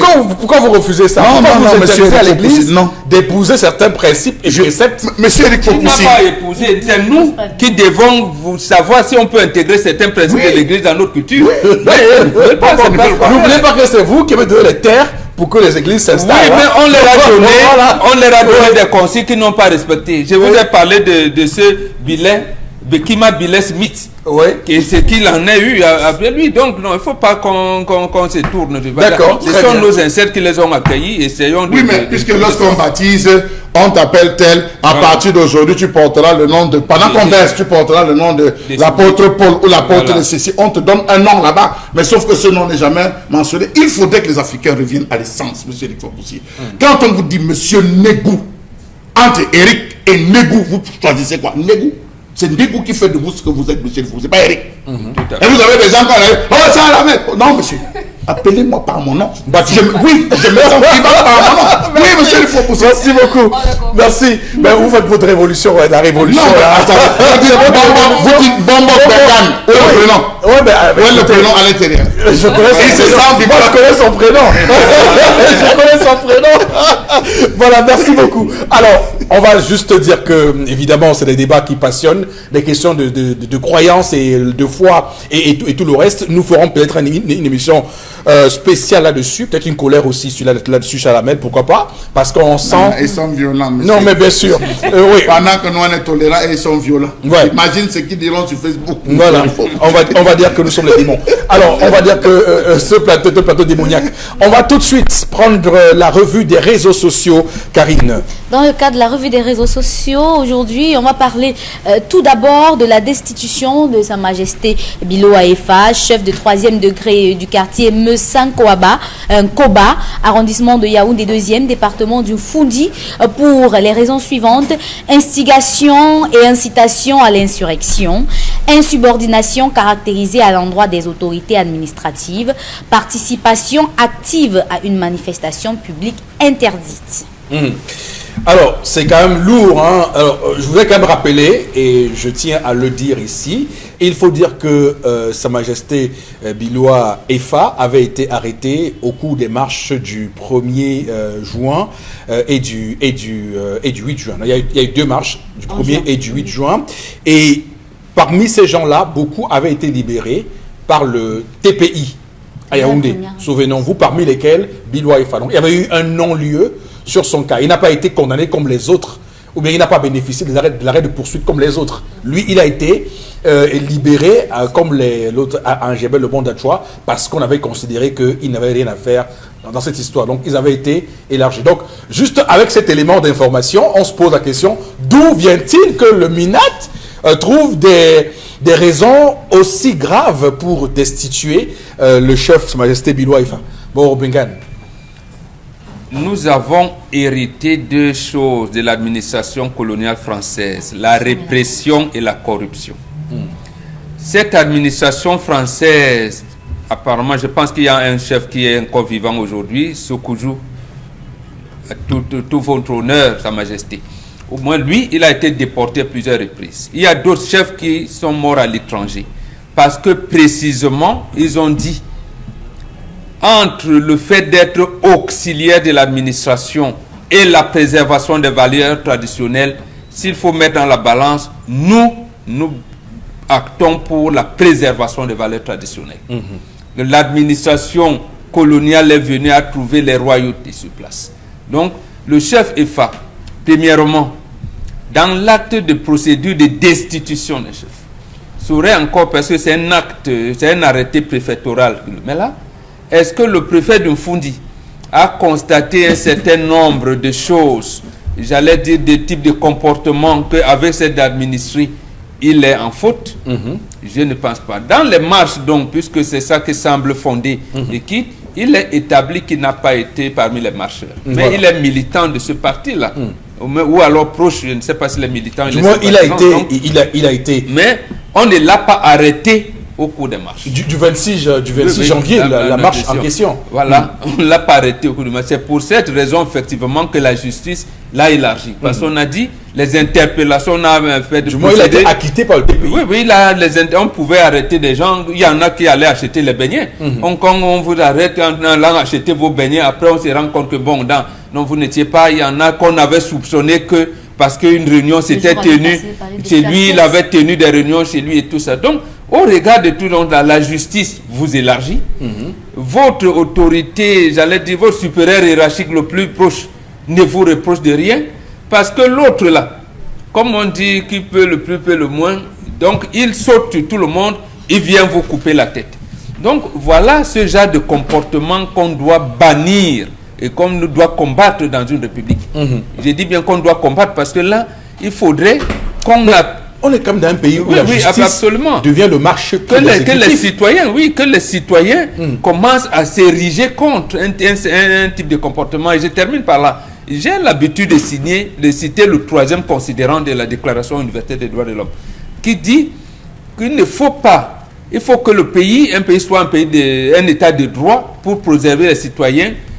À défaut, les citoyens peuvent s'élever contre l'oppression et la tyrannie. Donc, ils peuvent en ultime recours s'élever. Et là, on ne pourra pas les arrêter. On ne pourra même pas les condamner parce que la Déclaration universelle des droits de l'homme fait partie intégrante de notre Constitution. Là, M. Atangandi a fait tout faux. D'accord. Alors, donc, Chalamel, le chef Biloua Ifa, je le rappelle, a été acquitté par le TPI. Il n'a jamais été traduit au tribunal militaire, il faut le rappeler. Il n'était donc pas concerné par l'arrêt des poursuites ordonné par le chef de l'État. Donc, de toutes les personnes arrêtées le 1er juin et le 8 juin 2019, dont le chef Biloua Ifa faisait partie, seul M. Mouta Mamadou fut traduit au tribunal militaire. Monsieur Éric Fopoussi, il y a des méthodes, et je parle là à ma qualité de garant traditionnel, il y a des méthodes. C'est votre collègue, hein? Oui, il y a des méthodes de destitution traditionnelle d'un chef. Une procédure de destitution. Qu'on arrête ce qui est en train de se passer dans cette république. Qu'on arrête. À moins que Satan a dit qu'il a nommé. À moins que Satan a dit qu'il a nommé à titre de complaisance. On l'a nommé chef de Guabang, parmi ça, on l'a nommé chef. Mais si ce n'est pas le cas, M. Éric Fopoussi, il y a une procédure de destitution. Qu'on lui refuse les 50 000, ça ne dérange pas. Mais pour nous autres, il reste encore chef. Ça, c'est important de le préciser. Rappelez-vous qu'il n'y a pas longtemps, tout un sous-préfet a demandé au candidat de la chefferie de faire la course, de faire la dictée dans un village, M. Éric Fopoussi. On a filmé, on a présenté. Non, mais vous êtes en train de rire, mais, c'est grave. Oui, c'est grave ce qu'on est en train de faire dans Merci pour ce rappel. Oui, c'est grave ce qu'on est en train de faire dans cette république. On a vu des individus courir parce qu'ils voulaient devenir chef. Oui, on se rappelle que c'est passé dans la revue des réseaux sociaux. Oui. Oui, Si ça revient, c'est absolument oui. possible. Qu'on soit en train de toucher le fond. Vous allez vous rendre aujourd'hui à Bangoua, on célèbre, M. Rifopoussi, ce qu'on appelle la fête de Makabo. Vous ne savez pas pourquoi on célèbre cette fête de Makabo? Tout simplement parce que l'administration de Théodore Marchand a voulu jouer les mêmes jeux. Ce même jeu qui consistait à destituer les chefferies. Voilà Bangou qui n'est pas en paix. Vous avez vu des villages de bannis. Je dis des villages de bannis, monsieur Rifopoussi, devenir des chefferies au degré Celsius. Moi, j'appelle ça des degrés Celsius parce que ça ne représente absolument rien. 3e degré, 2e degré et 1er degré. Tout ça, c'est degré Celsius, monsieur Rifopoussi. Ça ne ressemble à rien. Non, ça dépend de la taille des chefferies. Monsieur Rifopoussi, beaucoup de paramètres. Est-ce que vous savez qu'il y a plein de chefferies qui ont été détruites volontairement, qui ont été détruites, qui étaient notre grand regroupement? Je peux vous en citer 4 comme ça dans l'ouest de monsieur Rifopoussi, qu'on a détruit.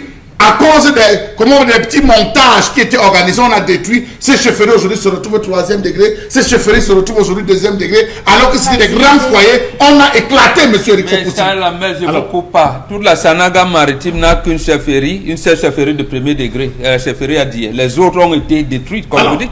Détruites. Prenez le canton Bassa, même raison avec le canton Bassa.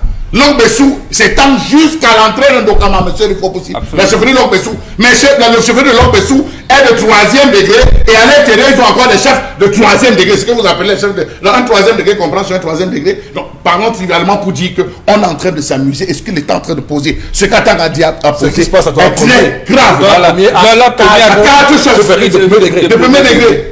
Dans la première, dans un seul arrondissement, on en a 4. Donc on arrête un peu ça, monsieur Rifopoussi. Je crois qu'il est temps qu'on revienne aux fondamentaux. Il y a des chefferies qu'on a réduites volontairement parce que c'est des gens qui avaient des positions, qui avaient une façon de voir. On peut prendre dans le dé, il y en a plusieurs chefferies qu'on a ravalé au rang de 3e, qu'on a ravalé au rang de 2e. Vous allez dans la MIFI. Ce que les chefs sont en train de laisser, et nous décrions ça ici, Mbobok et moi sur ce plateau, que le fait que vous allez prendre les 200 000, le fait que vous allez prendre 50 000, un chef manque de quoi, monsieur Rifopoussi? Un chef ne manque de rien. Vous avez tout. Ils ont tout. Les week-ends, avant d'aller saluer le sous-préfet ou le préfet, on laisse d'abord les ventes du chef à la chefferie. Avant d'aller à n'importe quelle réunion, on se rassure que le chef a son carburant. Il manque de quoi pour aller discuter où vous avez un chef qui est en même temps sénateur, un chef qui est président de la délégation, ceci, un chef qui est sénateur, mais qu'on arrête un peu. Que ces chefs prennent leur place. Aujourd'hui, c'est le chef EFA.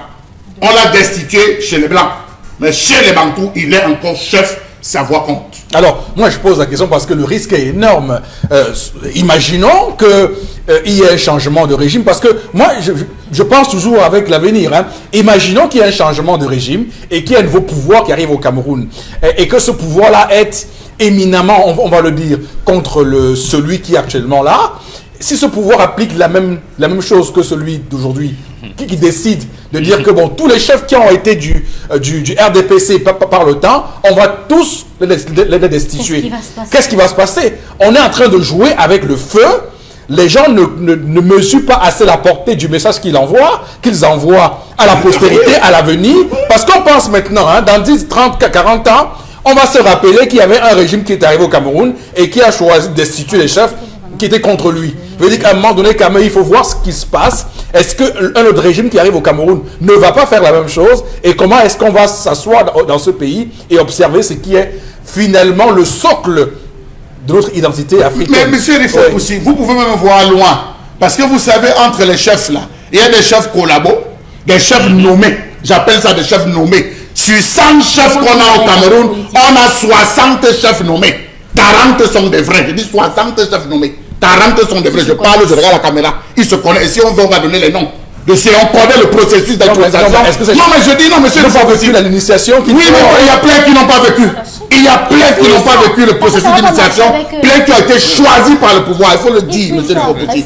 Ça peut être ces mêmes qui sont allés derrière, qui ont fait des pressions chez le ministre Atanga Diallo disant le gars s'est en train d'amener les trucs chez nous. Il ne faudrait pas qu'on dise que les chefs du centre sont ci, sont ça. Nous, on se désolidarise. Il faut que tu les frappes. Ça peut être que c'est les chefs même. Les mêmes chefs. Parce qu'entre eux, c'est des coups. Ils se font des coups terribles, monsieur Rifopoussi. Donc, il faudrait qu'on essaie de voir. Ça m'a ramené, ça me fait rappeler la procédure qui n'a pas abouti à l'érection de M. Koumandoumbe III, professeur Koumandoumbe III, comme chef, avec le préfet Ben Bernard Claude qui était... Oui. Voilà le vrai chef Voilà, il n'a pas son trône, oui, absolument. Belle et belle, chez les belles et belles. Oui, Oui, tout à fait. Oui. Dominique Parce qu'on Nigré. était de SDF. Ouais, de SDF, tout à fait. on l'a refusé. Le trône, oui.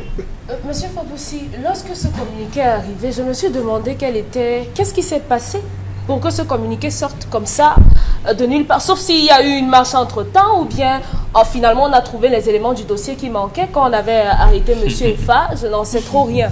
Mais ce que je sais, c'est que ce que subissent les chefs traditionnels au Cameroun ne date pas d'aujourd'hui. On l'a vu au sud-ouest avec Monsieur Okale Abilai, qui avait exigé que les chefs traditionnels défilent avec des pancartes. Et la population derrière. Et à ce moment-là, je crois qu'ils avaient refusé. Ils avaient refusé. Mais aujourd'hui, pourquoi les autres chefs traditionnels ne parlent pas? Pourquoi ce silence de ses compères? Parce qu'au-delà du fait qu'il soit du MRC, c'est un chef traditionnel. Moi, je vois en cette suspension, si c'est une suspension, la punition pour la non-participation. Oui, en cette destitution, une punition pour la non-participation aux élections. C'est tout. Parce que je ne sais pas, c'est tellement tiré par les cheveux que finalement, c'est la seule explication que moi j'ai pu donner à ça. C'est une punition. Vous ne participez pas, et bien on va vous punir. Et sachez que le ministre est droit dans ses bottes parce qu'il est constant, il est toujours comme ça. Donc ce genre de situation, ça ne doit pas vous surprendre. Sachez que ça peut être même plus, ça peut être plus grave. Ça peut être plus grave. Désormais, on peut même décider de vous fouiller. Vous avez la carte de quel parti? Vous êtes du MRC, ok. Plantez les choux ou bien balayer la rigole, n'importe quoi peut arriver désormais. Ce monsieur, il est comme ça et tout le monde le connaît. Oui. D'accord. Par rapport quand même à ce sujet, il y a des choses que Mombok dit souvent sur ce plateau qu'on ne mesure pas vraiment la portée. Les chefs traditionnels travaillent pour qui? Pour leur peuple? Non, pas pour leur peuple, pour leur royaume. Non. Pour leur royaume, pour leur royaume. Oui, pour leur royaume ou pour l'administration. Parce que à partir du moment où on devient auxiliaire de l'administration, on doit s'attendre à tout. Tout le monde peut destituer son auxiliaire. Tout le monde peut destituer la personne qui le remplace.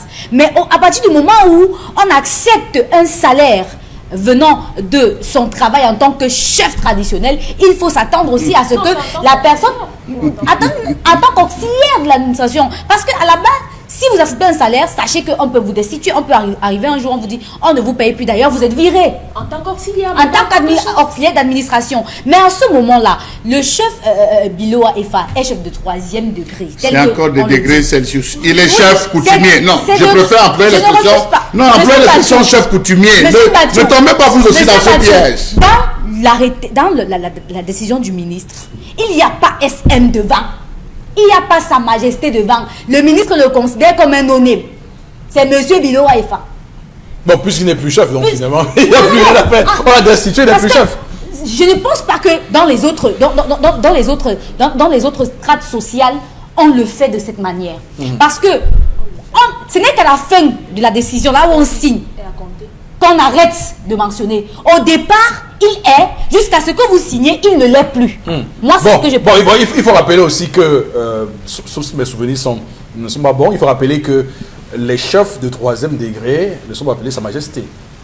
Ça commence. Ça, c'est l'administration. C'est pour ça que j'ai dit qu'il faut faire une décision. Les chefs de 3e degré ne sont pas appelés Sa Majesté. C'est pour ça que je parle d'auxiliaire. C'est une nuance. Monsieur Eric Fopoussi, chez nous, il y en a 3. On a le chef supérieur qui coiffe le groupement. On a les chefs de village et les chefs de quartier. Il faut faire la part des choses. Il est chef de quartier, il est chef de village. Non, chef de quartier. Il est dans la décision. C'est chef de vous appelez chef de bloc.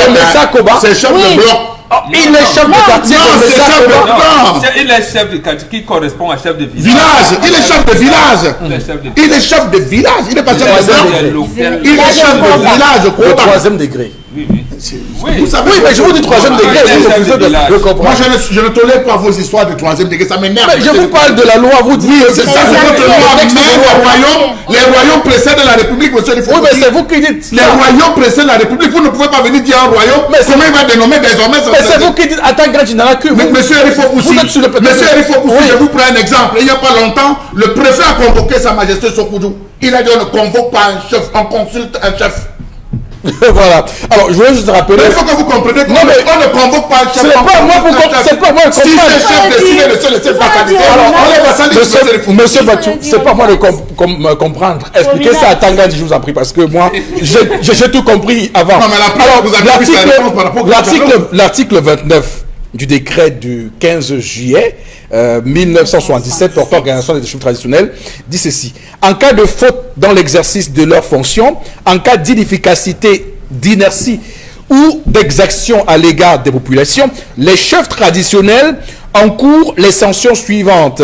Rappel à l'ordre, avertissement, blâme simple, blâme avec suspension pendant 3 mois au plus de la totalité des allocations et puis destitution. Donc voilà l'article. L'ultime décision. Est-ce que c'est pour ceux qui ont été installés par l'administration, monsieur Rifoposi? Moi qui succède au trône de mon père, qui suis assis sur le trône de mon père, après avoir... Vous allez me destituer? Comment? Vous me destituez? Vous faites beaucoup de bouquins ici. Mais vous parlez de quoi, monsieur Rifoposi? Vous ne destituez pas. Alors, non, attendez, mais vous parlez de quoi? Vous me destituez? la chefferie. Je vous dis ceci, Charlemagne. En l'état actuel, la législation au Cameroun, que vous soyez mis par vos ancêtres ou non, l'administration vient vous saisir ou vous met en prison. Vous pensez que vous... Mais il faut qu'on explique au Cameroun ce qu'il en est. Maintenant, je suis d'accord, il faut des réformes, il faut un régime qui accepte ce que vous dites là. Mais pour l'instant, à l'état actuel de notre législation, il est possible justement de destituer. Mais je vous dis que on a un homme destitué, même un Lamido. Souvenez-vous, à l'époque d'Aïdjo, un Lamido a été destitué. Donc arrêtons de faire comme ça a été fait à Bango. Donc c'est pour là, ça se retrouve, mais ça n'a pas été accepté dans d'autres villages. Oui, mais... Ou lorsqu'on a destitué, on a dit ça reste vacant. Voilà. Celui-même qu'on a désigné est arrivé, il a pris le pouvoir. Après, il a dit, le village reste comme d'habitude. C'est celui qui était en prison qui a administré. Le chef Bangois a administré depuis la prison. C'est lors de sa sortie, chaque fois qu'on allait le visiter, les mamans partaient avec les sacs de Macabo sur la tête. Chaque fois qu'elles allaient visiter, partaient avec les sacs de Macabo. Le jour qu'on l'a libéré, toutes se sont rassemblées à la sortie avec chacune une bassine de Macabo. C'est pour ça qu'on a célébré. C'est la sortie de ce chef Bangois qu'on a célébré en fait de Macabo. Donc c'est pour vous dire que ça passe chez d'autres personnes qui sont vides, mais là où on est ancré en tradition, ça ne passe pas. Ne dites pas ça, Charles. Vous allez faire des... Allez dans vous allez faire des on a vu à Bamendjou. Combien de fois il a été déporté? On l'a remplacé. On est même allé jusqu'à proposer des gens qui a pris le trône, monsieur Rifoposi. Comment? Il y a des exemples. Vous semblez remonter par ça. Oui, vous êtes remonté. Je comprends parce que vous êtes un chef également de 3e degré. Non, je n'ai pas les affaires de vous êtes un chef de 3e degré. Le ministre de l'administration territoriale est venu désorganiser l'administration territoriale. Monsieur Batou lui-même sait ce que je dis. Monsieur, qu'est-ce que je dis est vrai. C'est lui qui désigne les responsables dans le parti politique. Kawala, Banidem, UPC, il désigne. Mais c'est quoi? Qu'est-ce qui se passe là? D'accord. En tout cas, qu'est-ce qui se passe? Est-ce qu'on peut espérer que, est-ce qu'on peut imaginer, c'est l'analyse, hein, on n'est pas dans la mission. Est-ce qu'on peut imaginer que le ministre Tangandji subisse le même sort que Kungwedima en 2002? Est-ce qu'on peut imaginer que le chef de l'État en est marre à un moment donné et s'est dit, bon voilà. Donc, moi je dis même que le chef de l'État le laisse là, il est dur, il met déjà long. Il met déjà très long. Pour M. Kungwedima, c'était une faute technique pour les élections. Oui. Là et tout, on lui amène un faux rapport et bon, il ne contrôle pas. Mais lui, il met trop long. Il a déjà commis beaucoup de gaffes. Moi, je pense que... D'accord. Il faut le dire, c'est le ministre. Et c'est lui qui, comme on dit souvent, on dit rapprocher l'administration des administrés. Mais quand lui commence donc à créer le fossé entre l'administration et les administrés, on fait comment de ce genre de ministre? Voilà. Il faut bien que si on était dans un pays sérieux, on marcherait. On organiserait un match contre j'allais dire, ces actions, ces actes de ministre. Moi, je ne pense pas. Je pense même que c'est son meilleur élément. Pourquoi? Monsieur Tangandji avait dit qu'on irait au dialogue, mais que les sujets, on n'aborderait pas certains sujets. Et ça s'est avéré. Est-ce qu'il a été désavoué? Je ne pense pas. Les sujets étaient déjà circonscrits. C'est son meilleur élément parce que c'est celui qui frappe fort. Il est dur, il est énergique et forcément on a besoin de gens comme ça. Mais souvent c'est que le président lui-même, voilà, vous pouvez croire être son meilleur, vous pouvez croire que c'est son meilleur sujet. Et jusqu'ici on n'a pas rappelé à l'ordre. Non, je vous dis que le président est comme ça. Dans l'histoire, il y a beaucoup de gens qui ont pris de largesse en pensant être les meilleurs De élèves. toutes les manières, ça veut dire que non. C'est le président qui l'envoie donc au charbon. Oui, mais bon, vous savez comment le président fonctionne. Vous pouvez croire que c'est arrivé au vice-dieu. À Tanganamubala, donc ça peut arriver à tout le monde, donc attention. On va terminer cette revue des réseaux sociaux, Karine. Oui, on termine la revue des réseaux sociaux avec sujet, un employé de la mairie de Yaoundé 4 qui se met à genoux pour supplier le maire Amougounoma à son domicile à Oza pour avoir soutenu une liste concurrente à la sienne lors des investitures pour les municipales de 2020.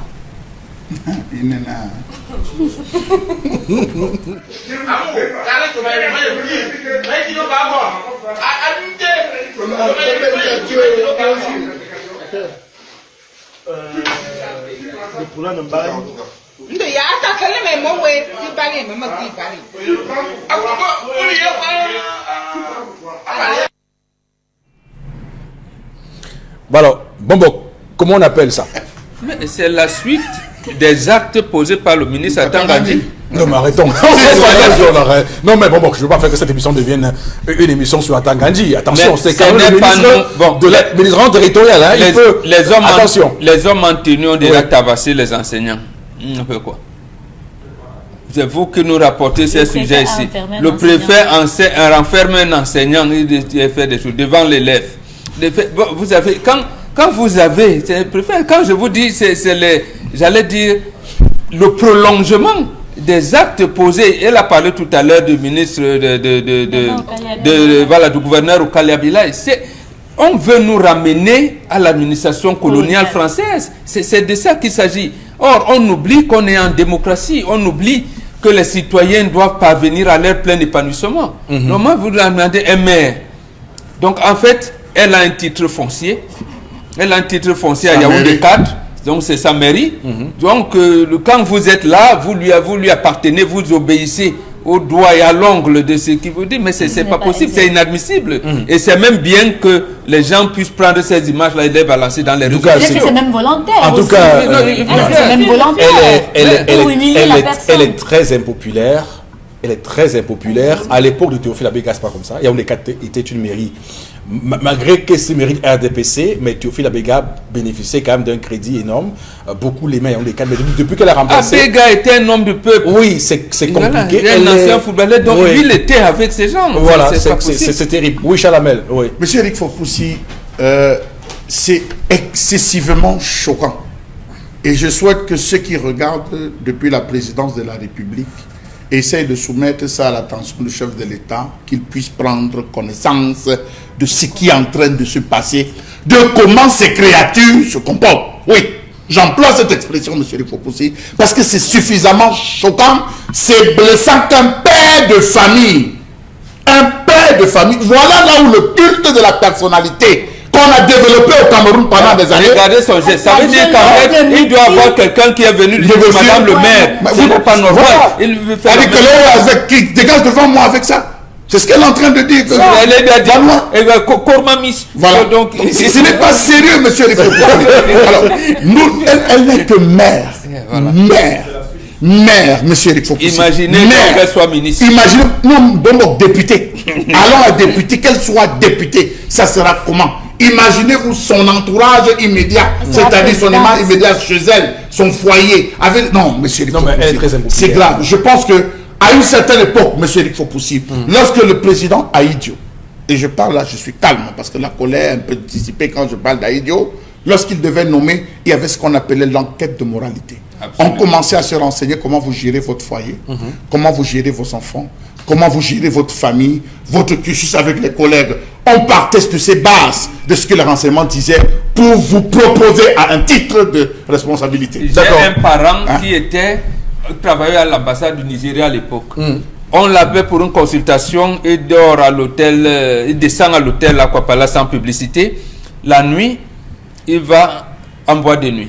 Lorsqu'Aïdjo devait le recevoir le lendemain. Quand il arrive, Aïdjo lui a dit, tu faisais quoi en boîte de nuit? Je t'ai appelé pour te convier tel poste. Je ne le fais plus.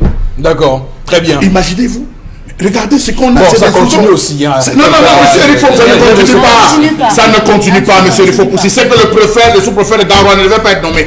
D'accord. Parce qu'il était déjà impliqué dans les dossiers de la MIDA, on devait enquêter avant de le nommer, monsieur Rifo Poussi. Il y a plusieurs personnes qu'on a nommées après la casse du siècle de la CAN 2019 qui avait loupé. On ne devait pas les nommer, monsieur Rifo. Bon, je vous ai ouvert la voie. Alors, merci. On va rappeler que Elecam va publier les listes aujourd'hui à 14h.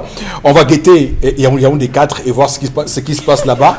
Peut-être aussi que c'est un signe prémonitoire. On va s'arrêter là pour cette revue des réseaux sociaux et basculer au plateau B avec Constilamine. Nous parlons ce matin d'un nouveau produit qui est en vente au magasin 1001 Tapis à Aqua avec le concept Salaka de Constilamine, le plus sénégalais des Camerounais.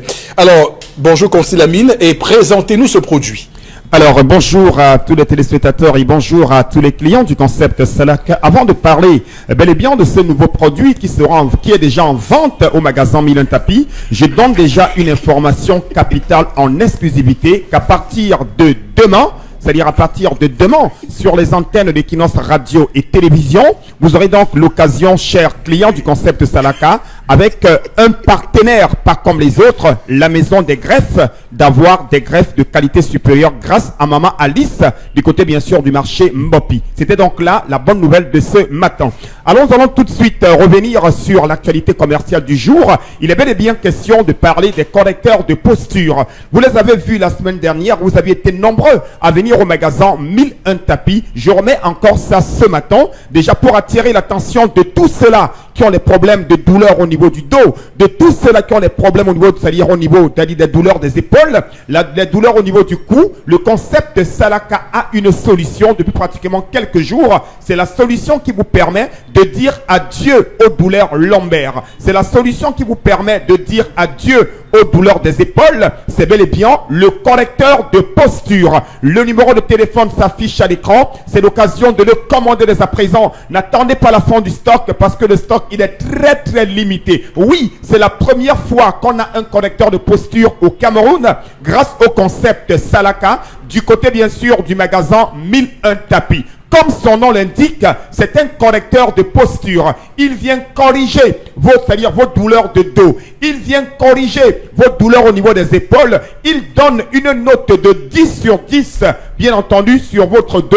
Le correcteur de posture. Chacun devrait l'avoir. C'est un accessoire de qualité supérieure. Il se porte comme une jaquette. Regardez comment ça se présente. Bien entendu, c'est un véritable élément qui permet de dire adieu aux douleurs de dos. C'est bel et bien le correcteur de posture, Eric.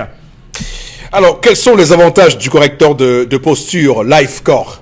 Alors, le correcteur de posture d'origine américaine, LifeCore, a plusieurs avantages. Je rappelle déjà que les avantages de ce correcteur de posture font de c'est-à-dire de cet accessoire, c'est-à-dire de santé, véritable maillot jaune du côté bien sûr des États-Unis, du côté de l'Europe et dans certains pays africains. Le correcteur de posture qu'on peut d'ailleurs apercevoir à l'instant à l'écran et permet d'éliminer les douleurs du dos. Il permet d'éliminer les douleurs au niveau du cou, également au niveau des épaules. Le correcteur de posture permet également de prévenir le mal de dos. Il est également un élément de prévention parce qu'il permet de prévenir le mal de dos. Le correcteur de posture, chers téléspectateurs, permet également de redresser notre dos. Oh là là là là là là là là. Ceux qui passent le temps à longueur de journée derrière un volant, ceux qui passent le temps à longueur de journée derrière un bureau, ceux qui passent le temps à longueur de journée, c'est-à-dire derrière le volant d'un camion, alors je vous conseille vivement d'avoir votre correcteur de posture. Les numéros de téléphone, vous les aurez encore à l'écran. C'est l'occasion de relever vos numéros de téléphone, de passer la commande de ce correcteur de posture. N'attendez pas la fin du stock, c'est l'occasion plus que jamais de l'avoir grâce au concept Salaka. Voilà, merci Constilamine. On va tout de suite, madame, monsieur, basculer pour retrouver Interpellation ce matin.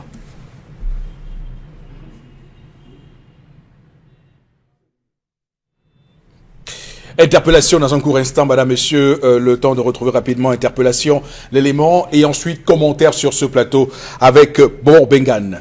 Le développement et le progrès de notre pays, pour moi, je vois que ça ne peut qu'aller par point de vue, par le changement. Le changement, quand on pacifique le pays par un changement, tout doit aller et tout va venir seul. Pour moi, la première chose, c'est le changement. Mais le président et tous ses membres, non, le président va comprendre que ça, c'est le moment qu'il faut qu'il laisse le pays en paix, comme il a prouvé. Mais lui va se dire que le Cameroun lui a tout donné. Qu'est-ce qu'il veut laisser pour le peuple camerounais? La paix. Et la paix, là, c'est important. Et si des gens ont dit le grand dialogue national, et si le grand dialogue national doit s'établir avec certains règlements déjà prescrits dans la liste, on dit que la forme d'État ne doit pas débattre. Qu'est-ce qui ne laisse pas croire que la forme d'État, là, que c'est ça qui donne le coup au nord-ouest et partout dans le Cameroun? Oh, je me dis qu'il y a un grand dialogue, si c'est un président qui était soucieux de ce pays, il devait dire que le grand dialogue, il ne devait pas avoir des formes établies pour le débat. Tout devait être pris en considération, y compris la forme d'État. Si c'est de lui, il dit que non, c'est de moi, je laisse le Cameroun en paix et je quitte. Si le Cameroun peut être en paix, il laisse nous autres profiter de ce qu'il a profité. Parce que pour moi, M. Pombia, le Cameroun lui a tout donné. Qu'est-ce qu'il compte de ça à l'héritage au Camerounais? C'est la question d'avoir, pour mieux que moi je m'interroge, et je me dis une chose que pour un début, le changement ou l'évolution du pays doit pas un changement du régime. Alors, Bobok Bengan, commentaire? Ça me plaît que nos compatriotes commencent à avoir cet ancrage politique, je dirais même citoyen. Ça me plaît que tout le monde doit savoir que quand on ne peut pas, on laisse. Et donc, on a essayé jusqu'à un niveau, on doit laisser. Il faut penser à passer la main quand il est encore temps. D'accord. Je pense que c'est de cette manière. On balaie l'escalier en commençant par le haut. Tout à fait. Alors, Michel Doki, qui était sur le plateau de La Vérité en face hier sur Equinox Télévision, a dit quelque chose d'assez intéressant, que Paul Biya, que le Cameroun n'appartient pas à Paul Biya, c'est Paul Biya qui appartient au Cameroun. C'est tellement vrai. Voilà. On va basculer au plateau B, Consti Lamine, avec le Vombio Oméga 3. Allez-y rapidement, Consti. Consti Lamine, qu'on va retrouver dans un court instant avec le Vombio Oméga 3. Consti, c'est à vous. Bien entendu, une fois de plus, le concept Salaka s'installe sur ce plateau. Après donc la vente et la présentation des correcteurs de posture vendus par le concept Salaka. Une fois de plus, j'attire l'attention de tous les téléspectateurs de cette émission. Nous sommes bel et bien en fin d'année. Alors, question de conclure l'année dans de très bonnes conditions et d'entamer l'année 2020 dans la santé, dans la bonne humeur, dans le bien-être. Alors, je vous invite bel et bien à vous habituer déjà à ce complément alimentaire que voici. Ah ben oui, ça fait plusieurs années que nous le présentons sur les antennes d'Equinox Télévision et au jour d'aujourd'hui, le bilan, il est positif parce qu'ils sont des milliers de personnes qui ont retrouvé le sourire. Ils sont des milliers de diabétiques qui ont vu leur diabète ne plus jamais se compliquer grâce à la consommation régulière de ce complément alimentaire que voici. Regardez-le très bien. C'est un flacon de couleur blanche avec une étiquette jaune et à l'intérieur de ce flacon, vous avez 30 gélules et c'est une gélule par jour pendant le repas. C'est bel et bien le Vombio Oméga 3, un complément alimentaire qui vient tout droit des laboratoires Celorex aux États-Unis d'Amérique. Encore et encore nos partenaires américains. Le Vombio Oméga 3 permet, chers téléspectateurs, de réduire les complications du diabète. Le Vombio Oméga 3 permet également de nous prévenir contre les AVC. Il permet également de réguler le taux de cholestérol dans le sang, de réduire naturellement la pression artérielle. Le Vombio Oméga 3 est également un complément alimentaire qui nous permet de garder la bonne humeur en longueur de journée. Oh là là là là là là. Quand on consomme le Vombio Oméga 3, on se sent à l'aise. Quand on consomme le Vombio Oméga 3, on va dire adieu aux complications du diabète. Raison pour laquelle je le conseille vivement à tout un chacun. Il est non seulement un complément alimentaire qui permet de réduire les complications du diabète, mais il est également préventif. Vous l'avez donc au prix de 5500 francs du côté du magasin 1001 tapis en face le Palais d'Ika, votre complément alimentaire. À côté bien sûr du Vombio Oméga 3, on parle également de cette lotion des diabétiques. Votre peau, elle est délicate, elle est fragile, elle est sensible. Alors le concept Salaka vous conseille vivement d'avoir un lait de toilette et pas n'importe lequel Vombio lotion. un lait de toilette que vous appliquerez 3 fois par jour sur les pieds et le reste du corps. Ce lait de toilette te permet de protéger, de nourrir et d'embellir la peau des diabétiques. Plus besoin, c'est-à-dire plus besoin de prendre n'importe quel lait de toilette. Alors je vous conseille vivement Von Bio Lotion.